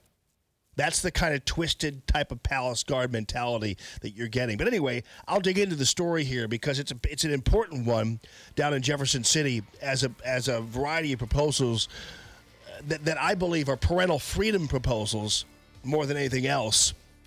Variety of proposals being introduced down in the State House. This is where a lot of things happen that probably affect you more than anything you're ever going to see in D.C. That's for sure. It's Common Sense Radio. Breaking news this hour from townhall.com. I'm Rich Thomason. Attorney General William Barr on the Capitol Hill hot seat this hour, testifying before a House panel. Appropriations Committee Chair, Democrat Nita Lowey, criticizing what she refers to as Barr's unacceptable handling of the special counsel's Russia report, pushing for full release of the Mueller report. I understand that portions of it must be redacted as a matter of law, but my hope is that you will stop there and bring transparency to this process as soon as possible. The Attorney General telling lawmakers he will be releasing a redacted version of the Mueller report within a week. A growing number of Republican senators accusing the Democrats of playing by two different sets of rules when it comes to investigating the 2016 election. The Democrats demanding to see the full Mueller report, Senator Charles Grassley says. If you want to be taken seriously in this country, you have to be consistent. Consistent by supporting a probe into alleged FBI bias against Donald Trump. The Democrats' obsession with bringing Trump down is nothing but a double standard if they're going to ignore other investigations of national importance. So when it comes to getting a look at all the evidence, he says, let's see it all. Bob Agnew reporting. A San Francisco federal judge giving the Trump administration until Friday to appeal his decision, striking down the president's policy of returning asylum seekers to Mexico while they wait for a U.S. court to hear their cases. President Trump threatening to slap tariffs on $11 billion worth of European Union goods, retaliation for what Washington says are improper subsidies to Airbus. Stocks are sharply lower on Wall Street so far this morning. The Dow down 211 points. The S&P is off 16. The NASDAQ Composite Index down 21. More on these stories at townhall.com. Stuck in traffic? We've got the answer on 1380 and 105.3. The Answer. We're now looking at a window with no accidents, no active accidents. The crash on 55 northbound before Route Z has cleared. You do still have a slight backup to McNutt. 270 northbound, more than a slight backup. Tesson Ferry to Manchester's heavy. Southbound Page to Ladue. And 270 westbound Bell Fountain to West Florissant, some delays there, too. We've got brake lights on 6440 eastbound between Chesterfield Parkway West and Timberlake Manor. And then Lydberg to Big Bend slowing. Westbound, it's Hampton to Laclede Station with some delays. And 70 eastbound, Bryan to Hughes and Blanchette Bridge to St. Charles Rock. Traffic is sponsored by Credit Karma. Get your truly free credit scores and free credit monitoring from Credit Karma today. Download the Credit Karma app now. Credit Karma, here's to progress. I'm Bonnie Green with your St. Louis Metro traffic on 1380 and 105.3 The Answer. 1380 The Answer. Weather. Today we'll have mostly sunny skies and a high of 72. Partly cloudy skies tonight with a low of 51. Wednesday will be breezy and warm with times of sun and clouds, the high 74. Partly cloudy, breezy, and warm Wednesday night, the low 63. Mostly cloudy Thursday. It'll be windy with a strong thunderstorm. Those thunderstorms could bring hail and damaging winds. Thursday's high 76. I'm Drew Shannon with your St. Louis Metro forecast on 1380 and 105.3 The Answer. Larry Elder explains how things are getting better in America. You look at the after-tax income of the top 1% since 79, and it's grown impressively, but so has the growth of the bottom of the country also grown. And as a result of falling prices here in this country, more Americans have more income left after basic expenses. Things are getting better in America. The Larry Elder Show. Weeknights at 5 on 1380 and 105.3 The Answer. Breaking news. Stimulating talk.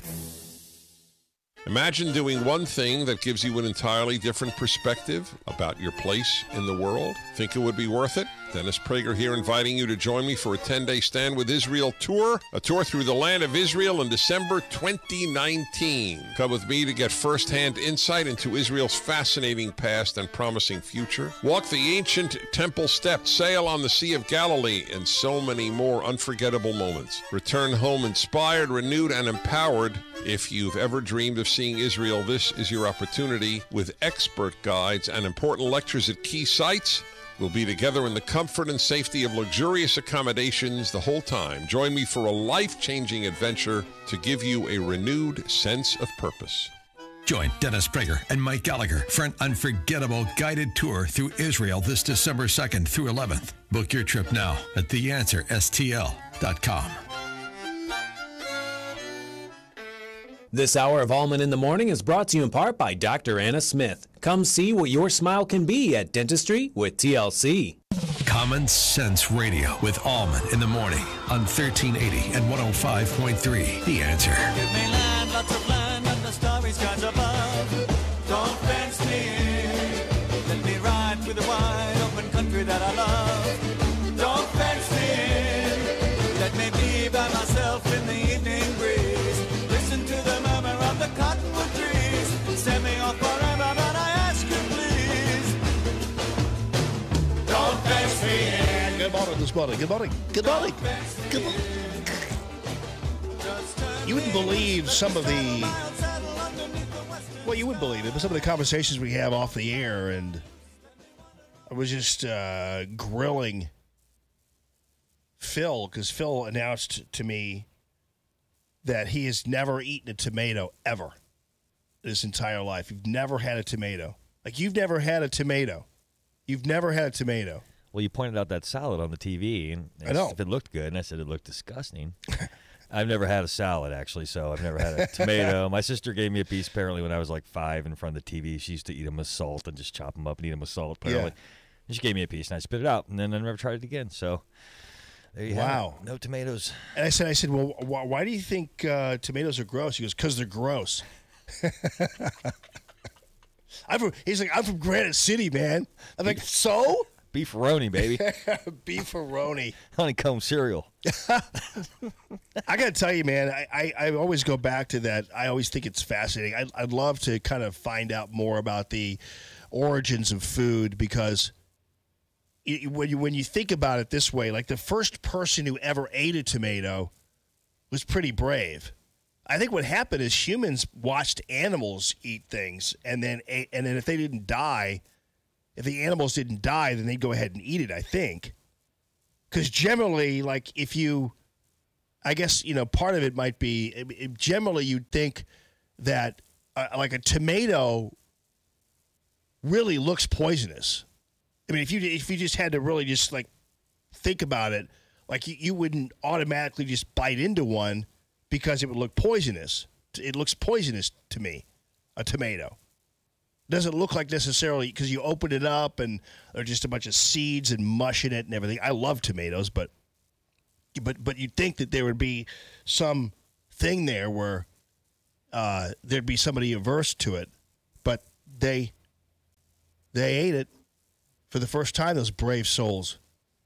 Like imagine, and I like to tell you might have heard me tell. If you're an Allman in the Morning listener, you probably heard me riff on this before. But I'll move on to this proposal down in Jefferson City that probably matters more to you. But you know, the person who like first figured out that it was a good idea to squeeze under a cow and drink the liquid that came out of the cow yourself that took some guts.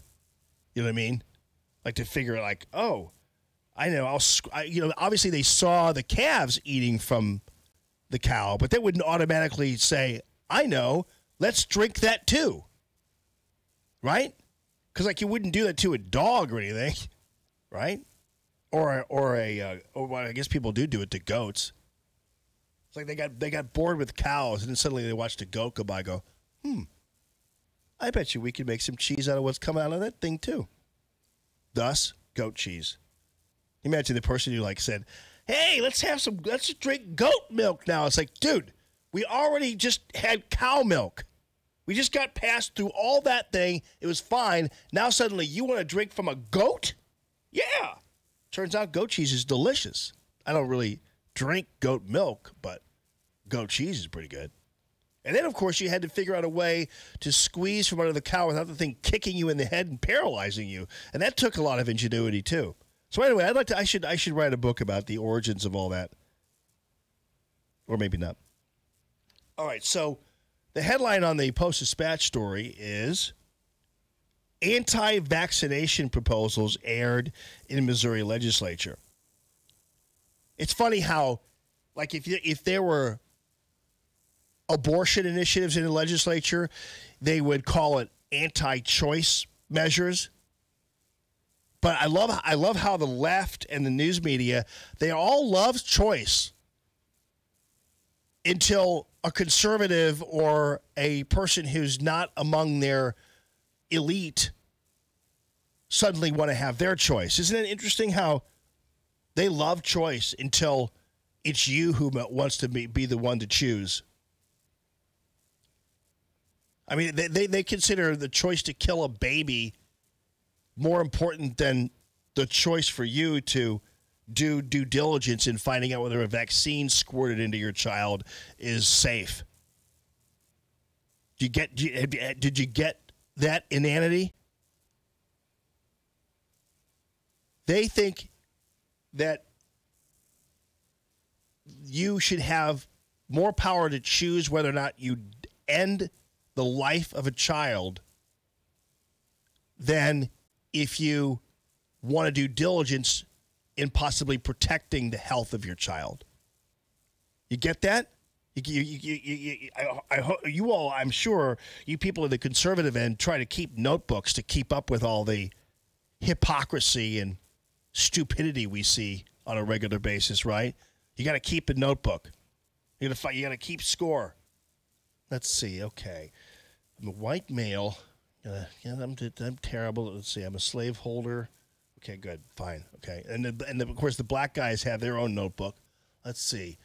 If people care about if I get killed, I must get killed by a white cop.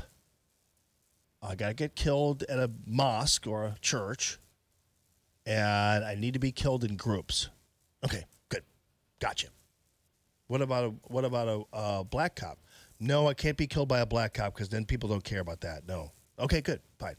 So now you know right now that the news media, the enemy media, and the left consider it a higher priority to protect the freedom of people who want to kill babies than to protect the freedoms of parents who want to protect the health of their children by knowing a little bit more about what's being squirted into their child by mandate. Okay? Anyway. So, and I love how they say amid international concern about the reappearance of diseases that were once thought to be eradicated, Missouri lawmakers are pushing plans favored by people who believe vaccinations are harmful. Now, that's the first paragraph of a story written by Kurt Erickson, who I've seen his stories before. He's a left-wing journalist. I've seen stories where he's actually criticized Bruce Rauner using the words of Republicrats like Jim Edgar and Thompson, who helped destroy Illinois. That was one of the most famous articles I saw Kurt Erickson do. Using Jim Edgar, who was a terrible governor of Illinois and who was basically a Democrat, and Thompson the same way. These guys sold out the taxpayer of Illinois and destroyed the state along with the Madigan Mafia. But I remember that story he did. You allow these two terrible Republican governors to criticize Rauner for his austerity proposals. And Rauner ended up caving anyway, but it didn't matter. But I'm just telling you that's ultimately that's a Kurt Erickson story for you. But this paragraph is an editorial. You get that, right? Amid international concern about the reappearance of diseases that were once thought to be eradicated, Missouri lawmakers are pushing plans favored by people who believe vaccinations are harmful. How do you think this reporter feels about the story? This reporter obviously, and this is like a news article from a guy who apparently I don't know whether he's actually a Jefferson City reporter all the time, but I think he is, government reporter. But now, so basically he set the tone in one paragraph, 5 lines, that anybody who believes vaccinations are harmful are idiots and backwards because they're doing this amid international concern about the reappearance of diseases that were once thought to be eradicated. In a hearing room packed with parents and small children, a House panel heard debate Monday on a proposal to prohibit discrimination against children who haven't been vaccinated. The committee also is considering legislation that will require doctors to provide patients with information about the benefits and risks of each vaccine. The push comes against the backdrop of an outbreak of measles, prompting a national call for people to vaccinate their children. But and Kurt did give the people their say in here. He interviewed Lynn Morris and from Ozark and said the people should have a choice and not be punished for deciding against vaccinations. And this is a Morris who is a pharmacist. I'm a pharmacist. I'm not against vaccines. I'm for people having the right to choose what they want done to their children. Parents are getting bullied. They're being intimidated. I just don't think that's right. So this legislation would prohibit public schools, universities, daycare facilities, and doctors from turning a child away if they have received an exemption from vaccines because of medical or religious reasons. Now, frankly, I'm a little concerned to a certain degree about this proposal because a daycare facility isn't publicly funded. And doctors aren't publicly funded. And so, like, for instance, a school, which is a public school or a public university, I believe the government could definitely create an environment where these people should not be turned away or discriminated. Now, if I'm a daycare facility, and again, I support people who question the health of vaccines. I've been on the record as saying that. I have my kids vaccinated. But I support the freedom of people to choose whether or not they want to have their kids vaccinated or to be able to find out more information about the vaccinations in general. I support that viewpoint.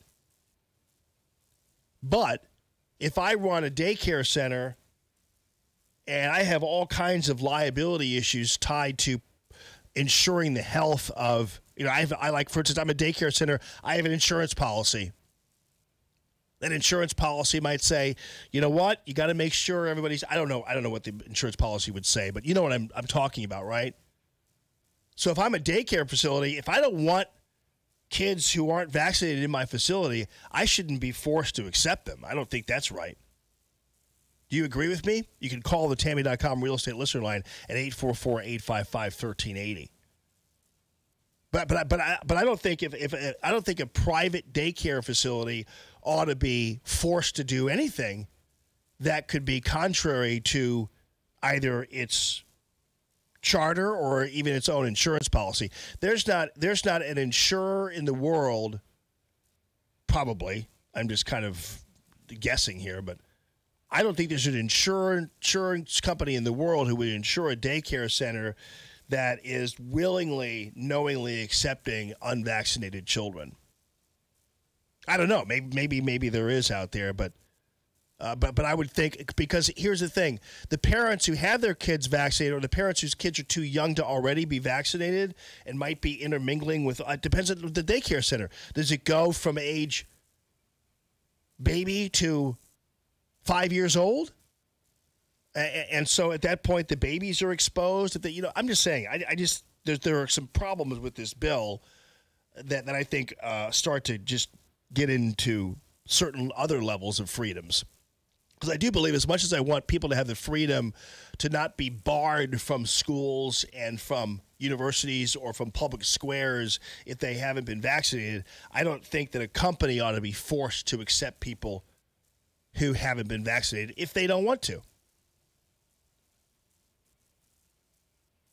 Morris does believe that the vaccinations have injured people, but she says the media really hasn't reported it. And there are people who believe that there's a conspiracy basically to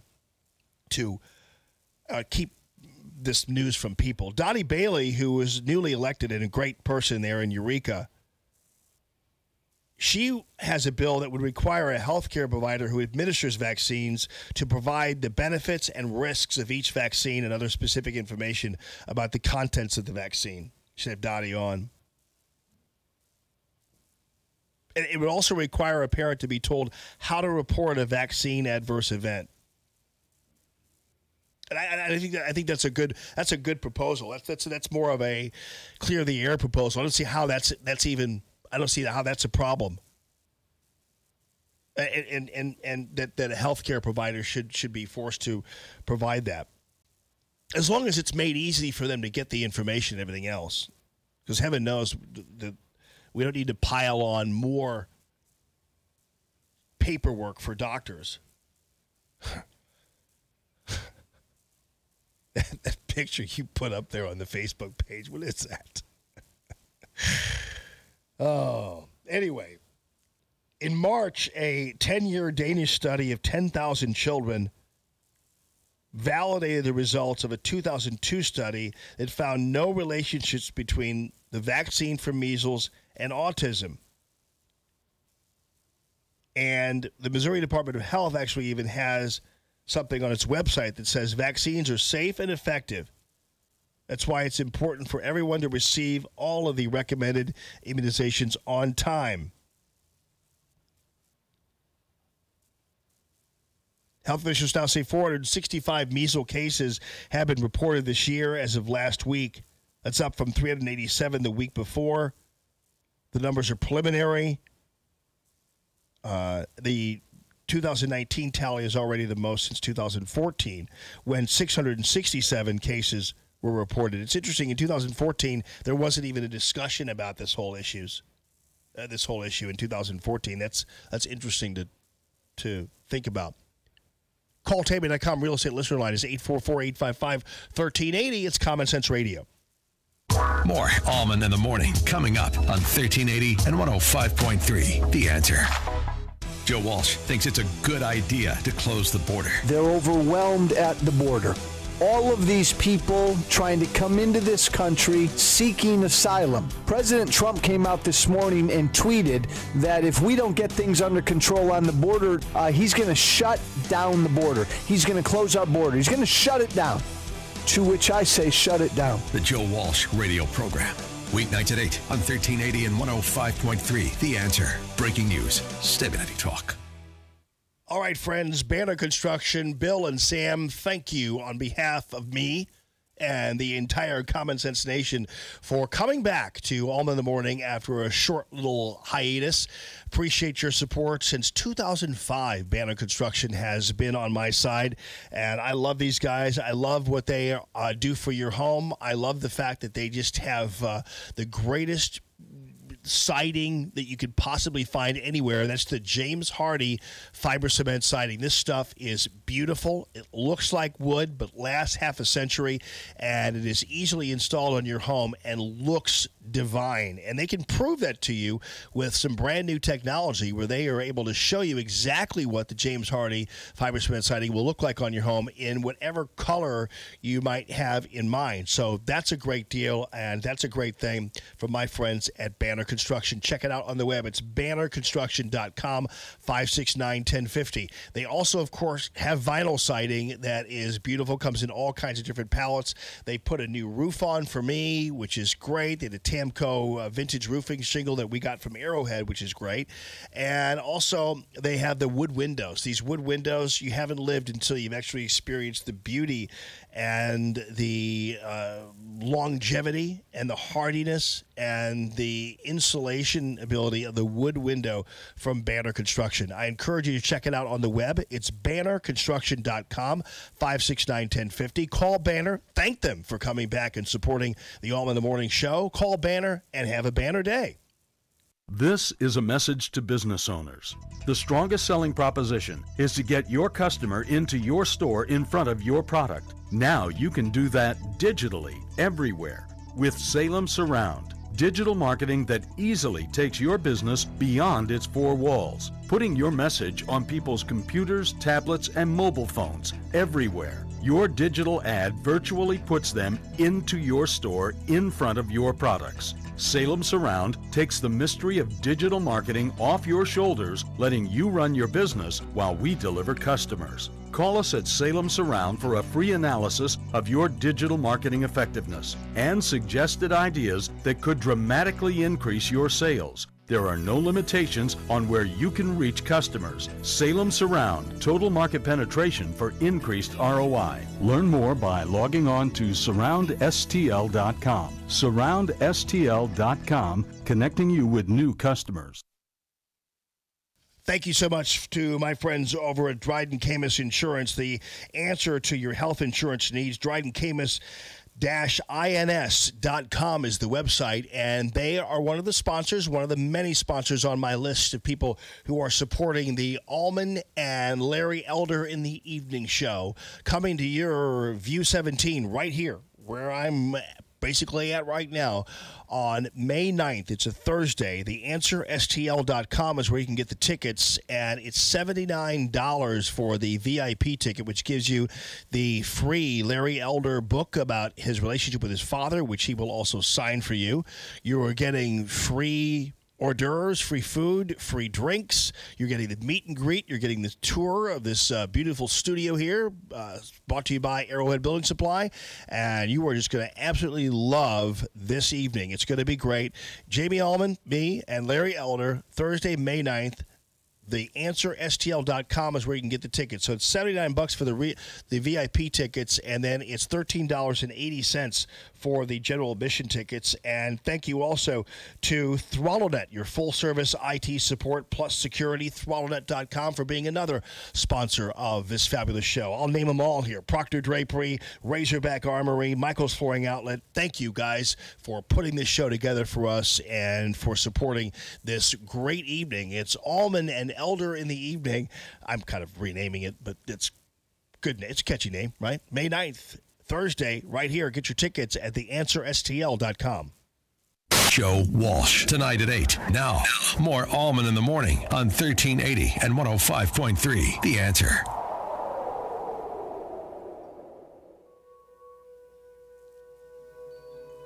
Good morning this morning.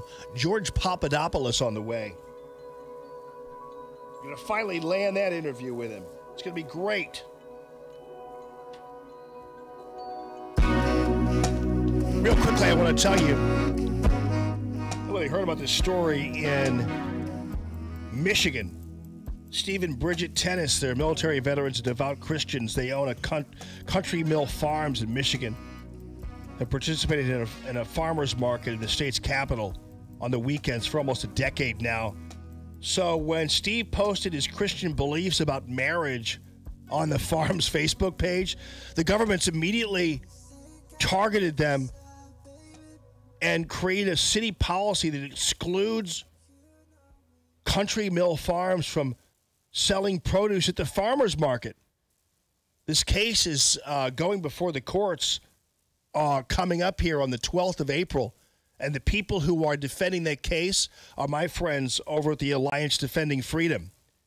And these are individuals who are defending our freedoms every single day. There are countless stories like this where Christians and conservatives are being discriminated against and targeted by government entities, and it needs to stop. And thankfully, what these guys are going to do, Alliance Defending Freedom, are going to come up, step up, and protect you where other people, certainly no one in the media, ever will. So I encourage you, if you can just give a gift of $100 or even $50, I don't know, but whatever you can give to the Alliance Defending Freedom, it's the Freedom Fund that you're contributing to. This kind of thing helps them defend these veterans and farmers in Michigan who are being prohibited from participating in a farmer's market because of their views on marriage. It's unbelievable. So check it out. You can do it by phone, 866-700-1060, 866-700-1060, and go ahead and contribute your dollars to these folks because it is definitely well worth it. Or go to yourfreedomfund.org, yourfreedomfund.org, the Alliance Defending Freedom. These guys are good, good people. And they're the only thing separating you and your people from tyranny. So make sure you go to their website. It's called yourfreedomfund.org and contribute as much as you possibly can in the fight for liberty and freedom. The Alliance Defending Freedom.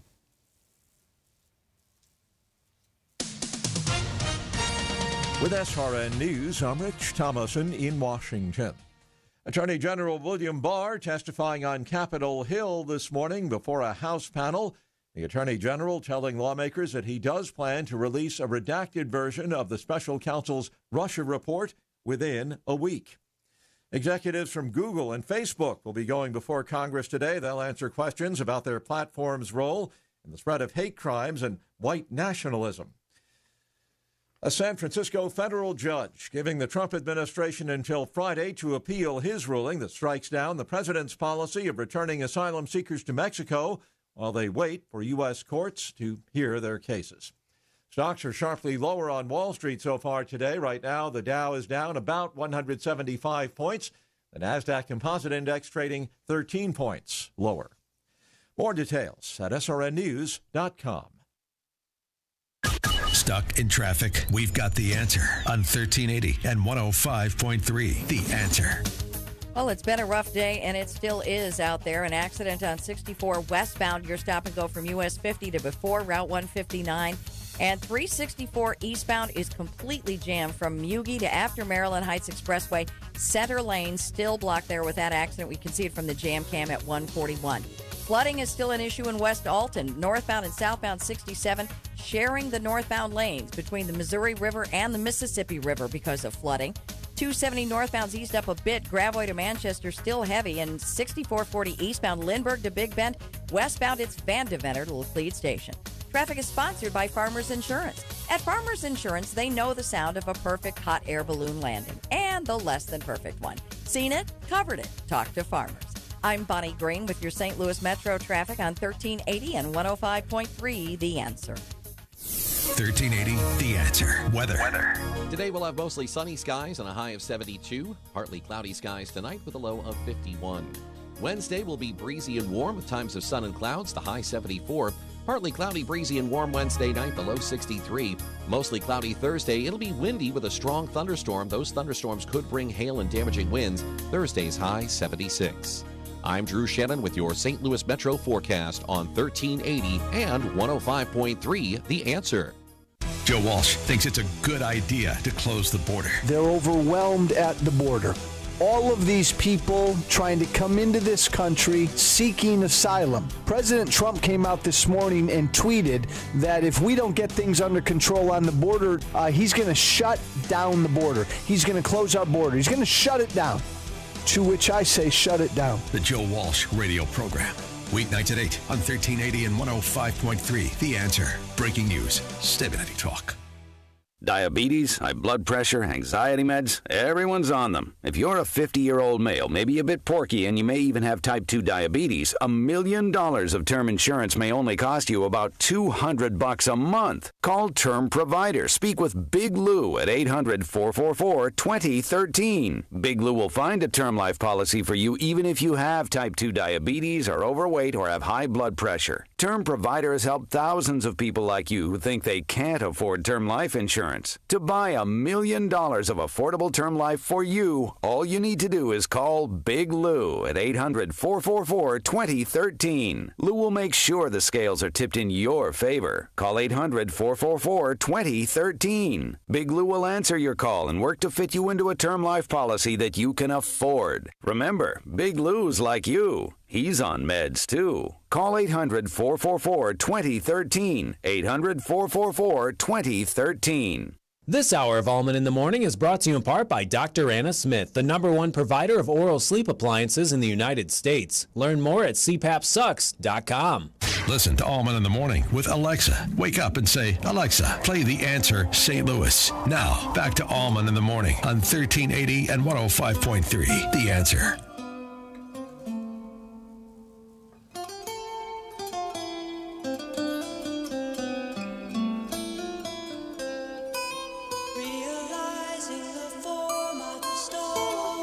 Most of you have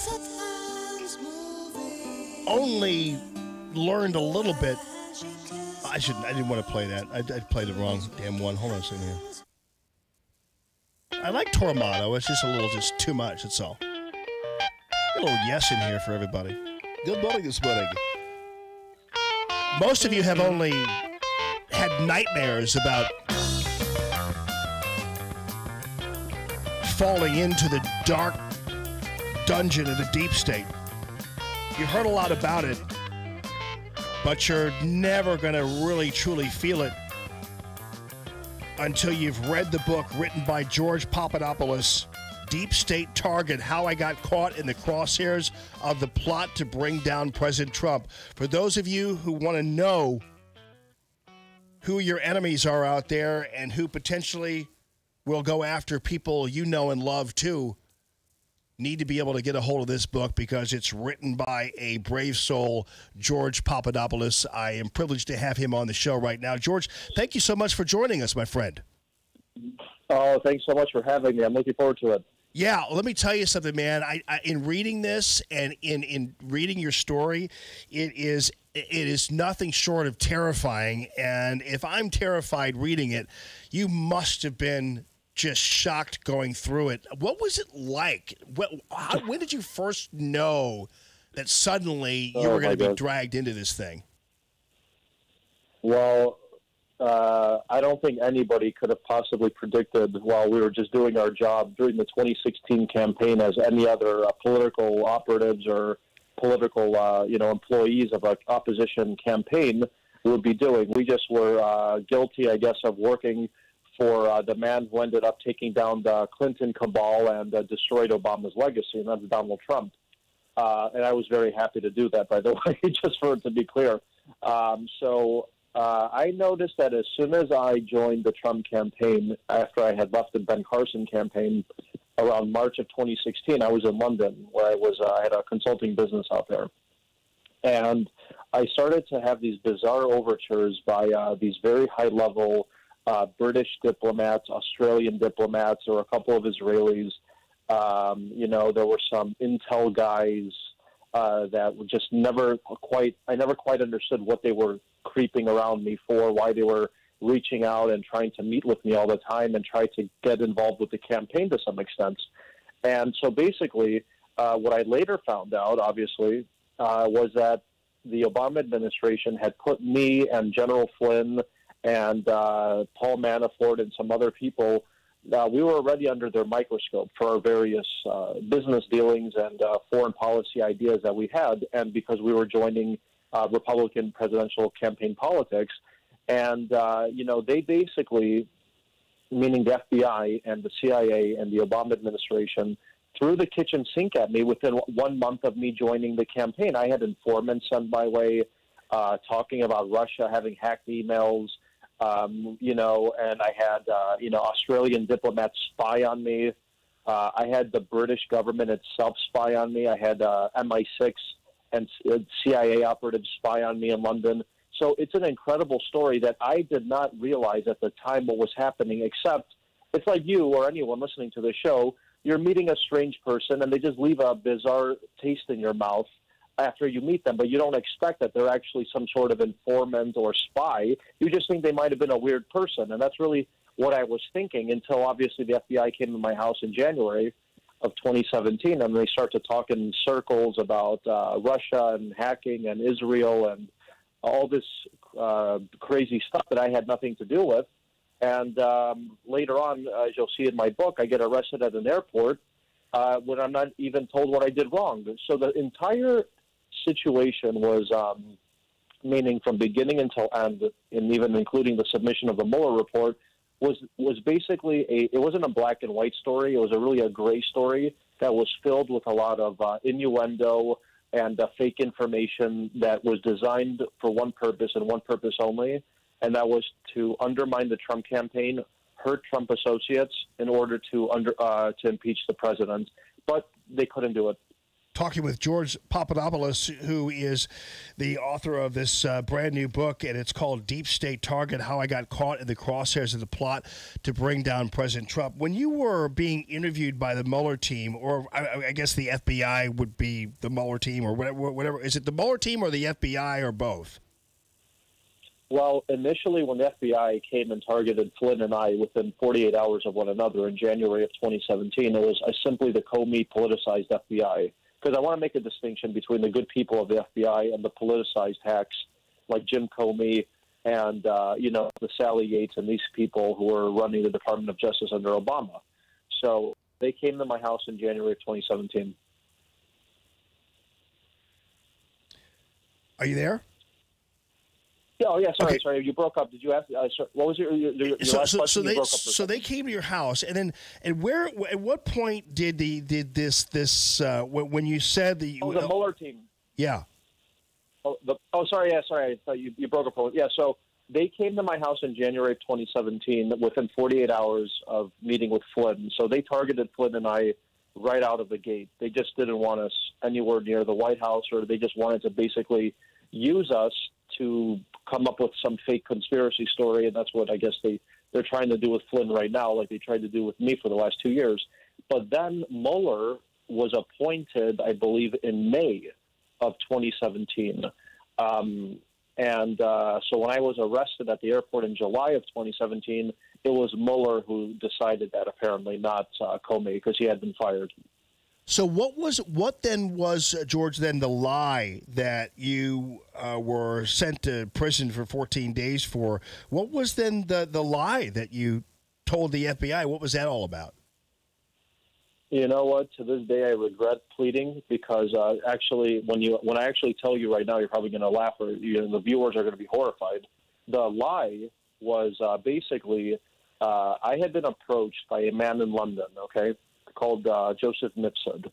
And he's in my sentencing memo as known as the overseas professor. That's how the FBI and Mueller characterize him. And one day in London, this guy, as I remember I told you in the beginning of this conversation, I kept having these bizarre people reach out to me and try and drop strange information in my lap and spy on me. He tells me, hey, George, you know that the Russians have Hillary Clinton's emails. This is just unsolicited over a lunch I'm having in London, just like he's a former diplomat in Europe. And I'm basically sitting there just like, okay, what are you telling me this for? I didn't ask you for this information. Because, you hear a lot of rumors. You're basically meeting with a lot of people and diplomats while you're on the campaign. And I was doing that. And I was just like, okay, this is just a strange piece of information. I did nothing with it.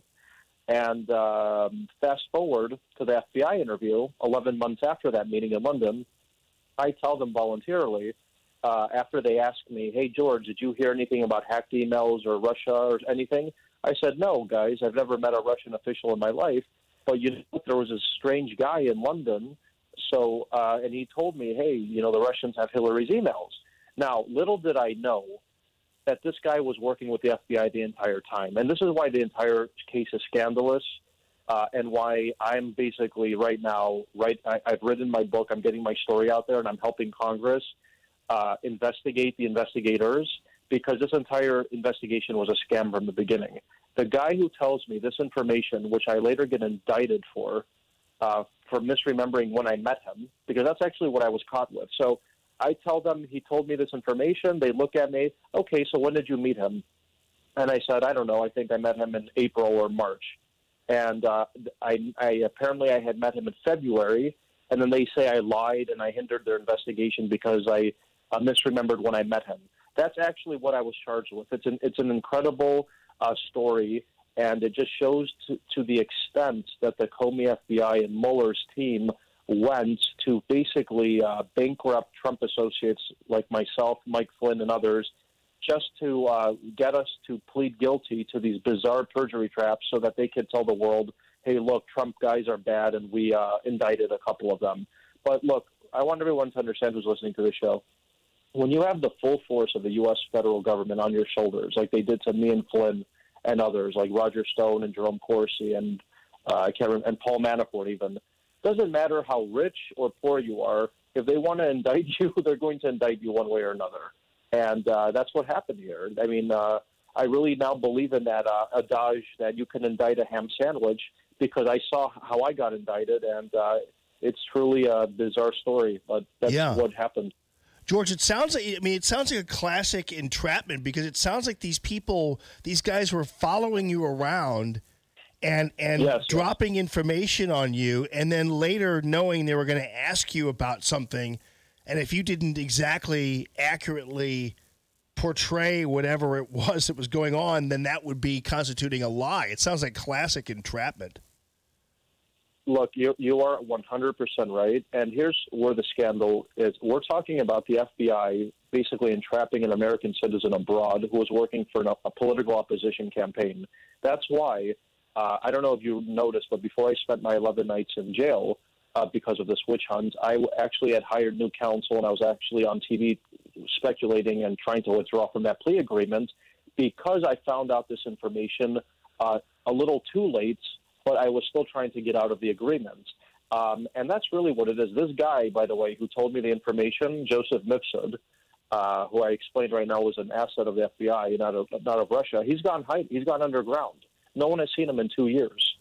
So how is he living? Who's hiding him, and why? That's going to be a very interesting question. I know that Congress is trying to interview him. I know the guy's lawyer has basically come out publicly and stated that he might want to get his story out finally and tell the truth of what happened. But I don't know what's going to happen. It's probably, to this day, the most mysterious situation and character of the entire investigation is this guy, Joseph Mifsud, and what his official role was and what it wasn't. Yes, and people also have to realize when they say, well, why was George Papadopoulos overseas in the first place? He was working for the Trump campaign's foreign policy team. That's why he was overseas quite a bit. So people are kind of like, they didn't even, they don't even ever mention that you were actually with the foreign policy team, which is why you were indeed overseas as frequently as you were. Oh, absolutely. So it was perfect, because by the time I joined the campaign, as I stated, I was working in London. So it was very easy for me to travel around Europe. I mean, from London to even, Athens or Berlin or whatever is like a 1.5-hour flight compared to a 12-hour transatlantic flight from Washington. So it made complete sense. And the campaign was actually happy that I was based in London for the first couple months. And then, of course, I'd fly back to New York and to D.C.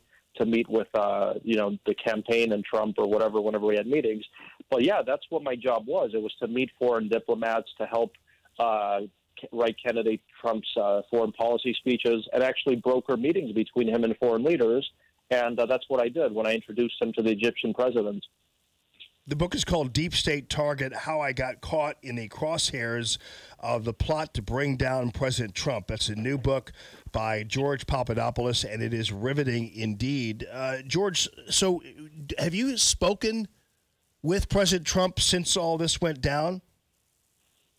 No. So what I'm doing is, first of all, legally, I was unable to talk to anyone directly or indirectly associated to him.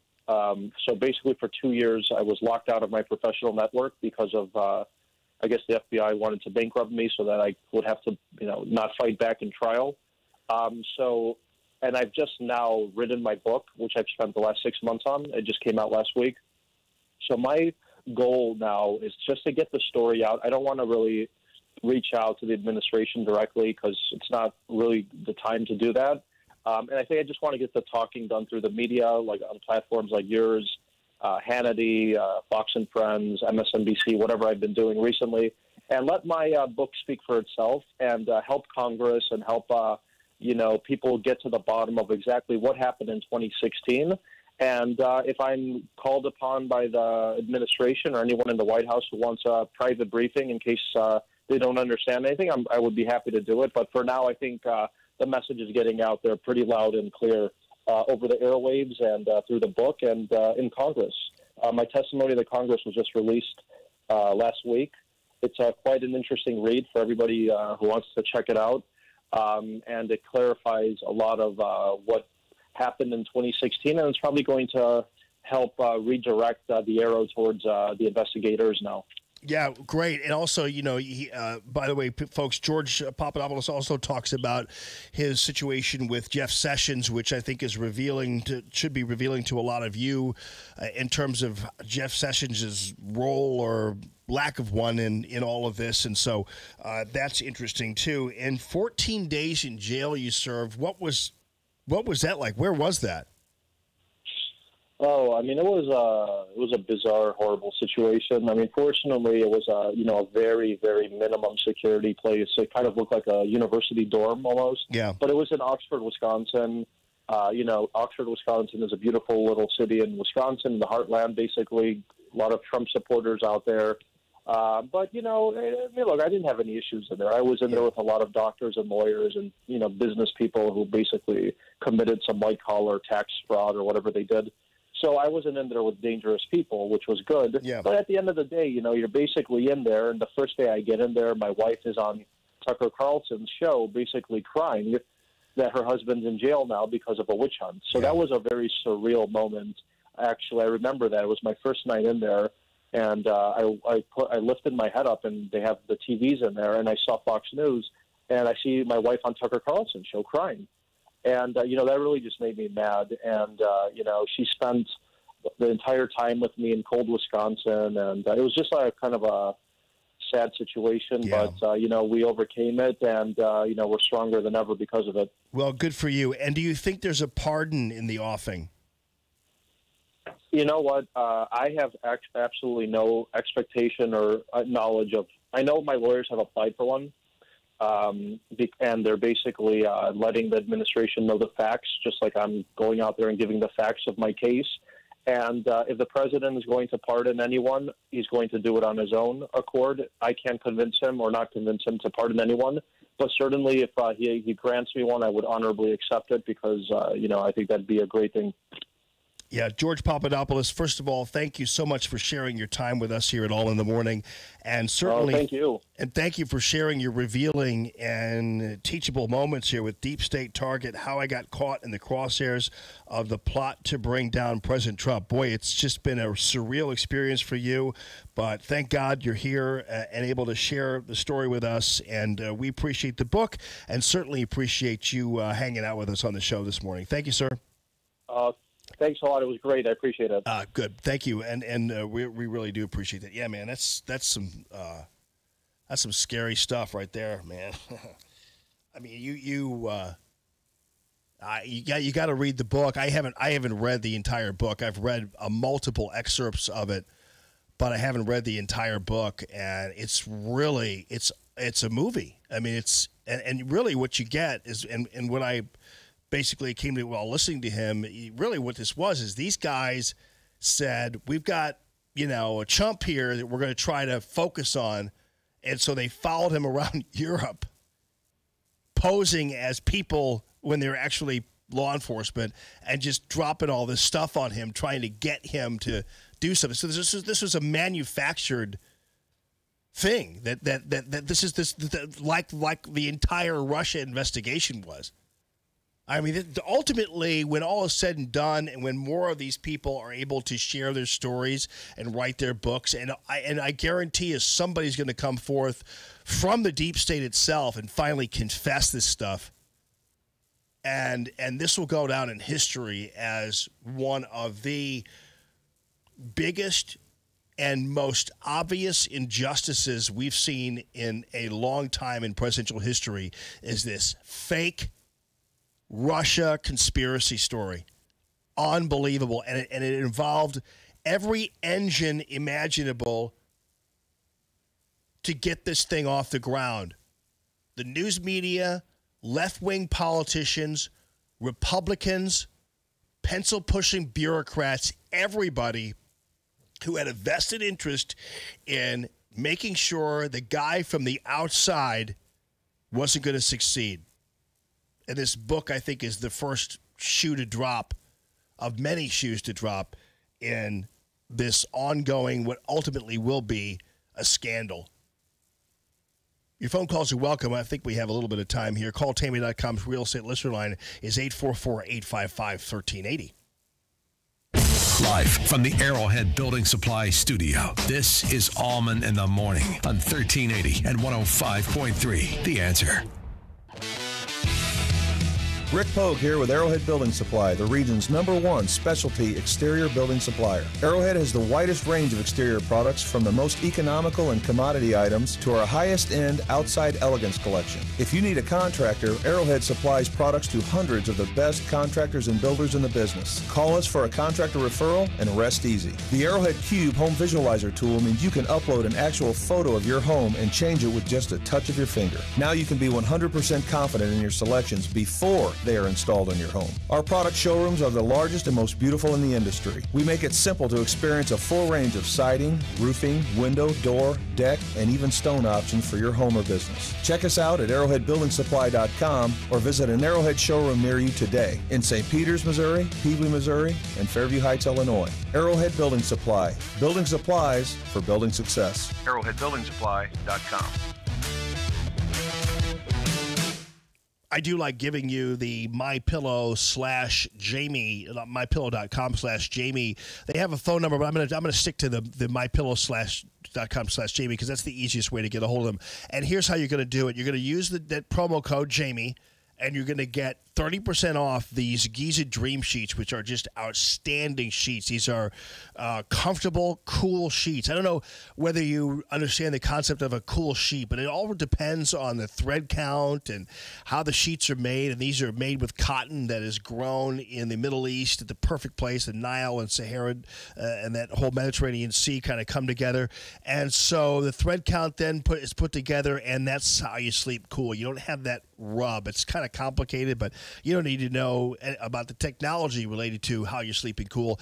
You just need to know you will with the Giza Dream Sheets. MyPillow.com/Jamie for 30% off, and that's a lot on the Giza Dream Sheets. Also, then you get the 4-pack of pillows, the 2 My Pillows, and then the 2 to-go pillows, which can mean that you can take your comfort anywhere you want to with the to-go pillows. Plus, it's all free shipping and everything else when you use the promo code Jamie. MyPillow.com/Jamie.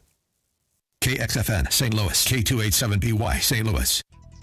Imagine your increase in sales with your web at the top of search engines, getting first crack at millions of potential customers.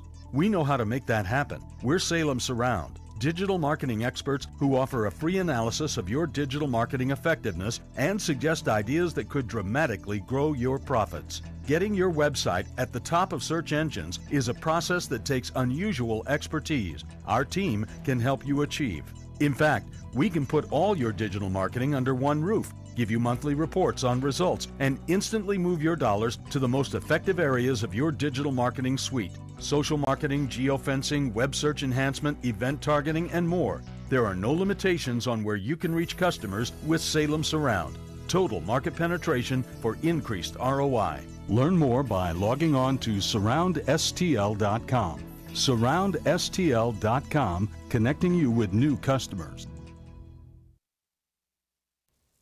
Folks, let me tell you something about my buddy Larry Elder, because he is coming into town. We're rolling out the red carpet for Larry Elder. So it's Allman and Elder in the evening right here at beautiful View 17, and you're going to love this evening. VIP tickets are on sale for $79, and that includes the free drinks, that includes the free food, that includes a free copy of Larry Elder's book about his relationship with his dad that will be signed for you for free, and a free tour of the studios here, and of course that free presentation. Well, $79, but I'm telling you, it's a great value for all of you who want to partake in this event. And Larry's a great guy and a true genius when it comes to common sense conservatism. I want to let you know too that for general admission, they've got tickets for $13.80, which is a good deal as well. Thank you to Razorback Armory, the area's premier service firearm shop in Des Peres, for supporting this and helping sponsor this event. RazorbackArmory.com is the website, and MichaelsFlooringOutlet.com, your specialist in hardwood, laminate flooring, tile, and carpeting. MichaelsFlooringOutlet.com. So we'll see you Thursday evening, May 9th. TheAnswerSTL.com for your ticks. America First with Sebastian Gorka, tonight at 11. Now, more Common Sense Radio with Allman in the Morning on 1380 and 105.3. The Answer. Well, in the short period of time I want to make sure I get Mike's call in. Mike is on line one. Mike, thanks for calling the program. How are you? Yeah. Yes, sir. Yeah, I was just calling to say, why would I believe Papa Dobbs? He's already been convicted of lying. Well, that's true. I mean, that's a fair point. I mean, we all have those issues, but as he described the so-called lie, and that was a fact that he just didn't get an event right. I mean, in terms of timing. And so that can constitute a lie. It's the same thing that Martha Stewart did, where she just didn't simply accurately remember an event, and she was off to federal prison. But fair point, Mike. Just read it and make up your own mind. Thank you, brother. Breaking news this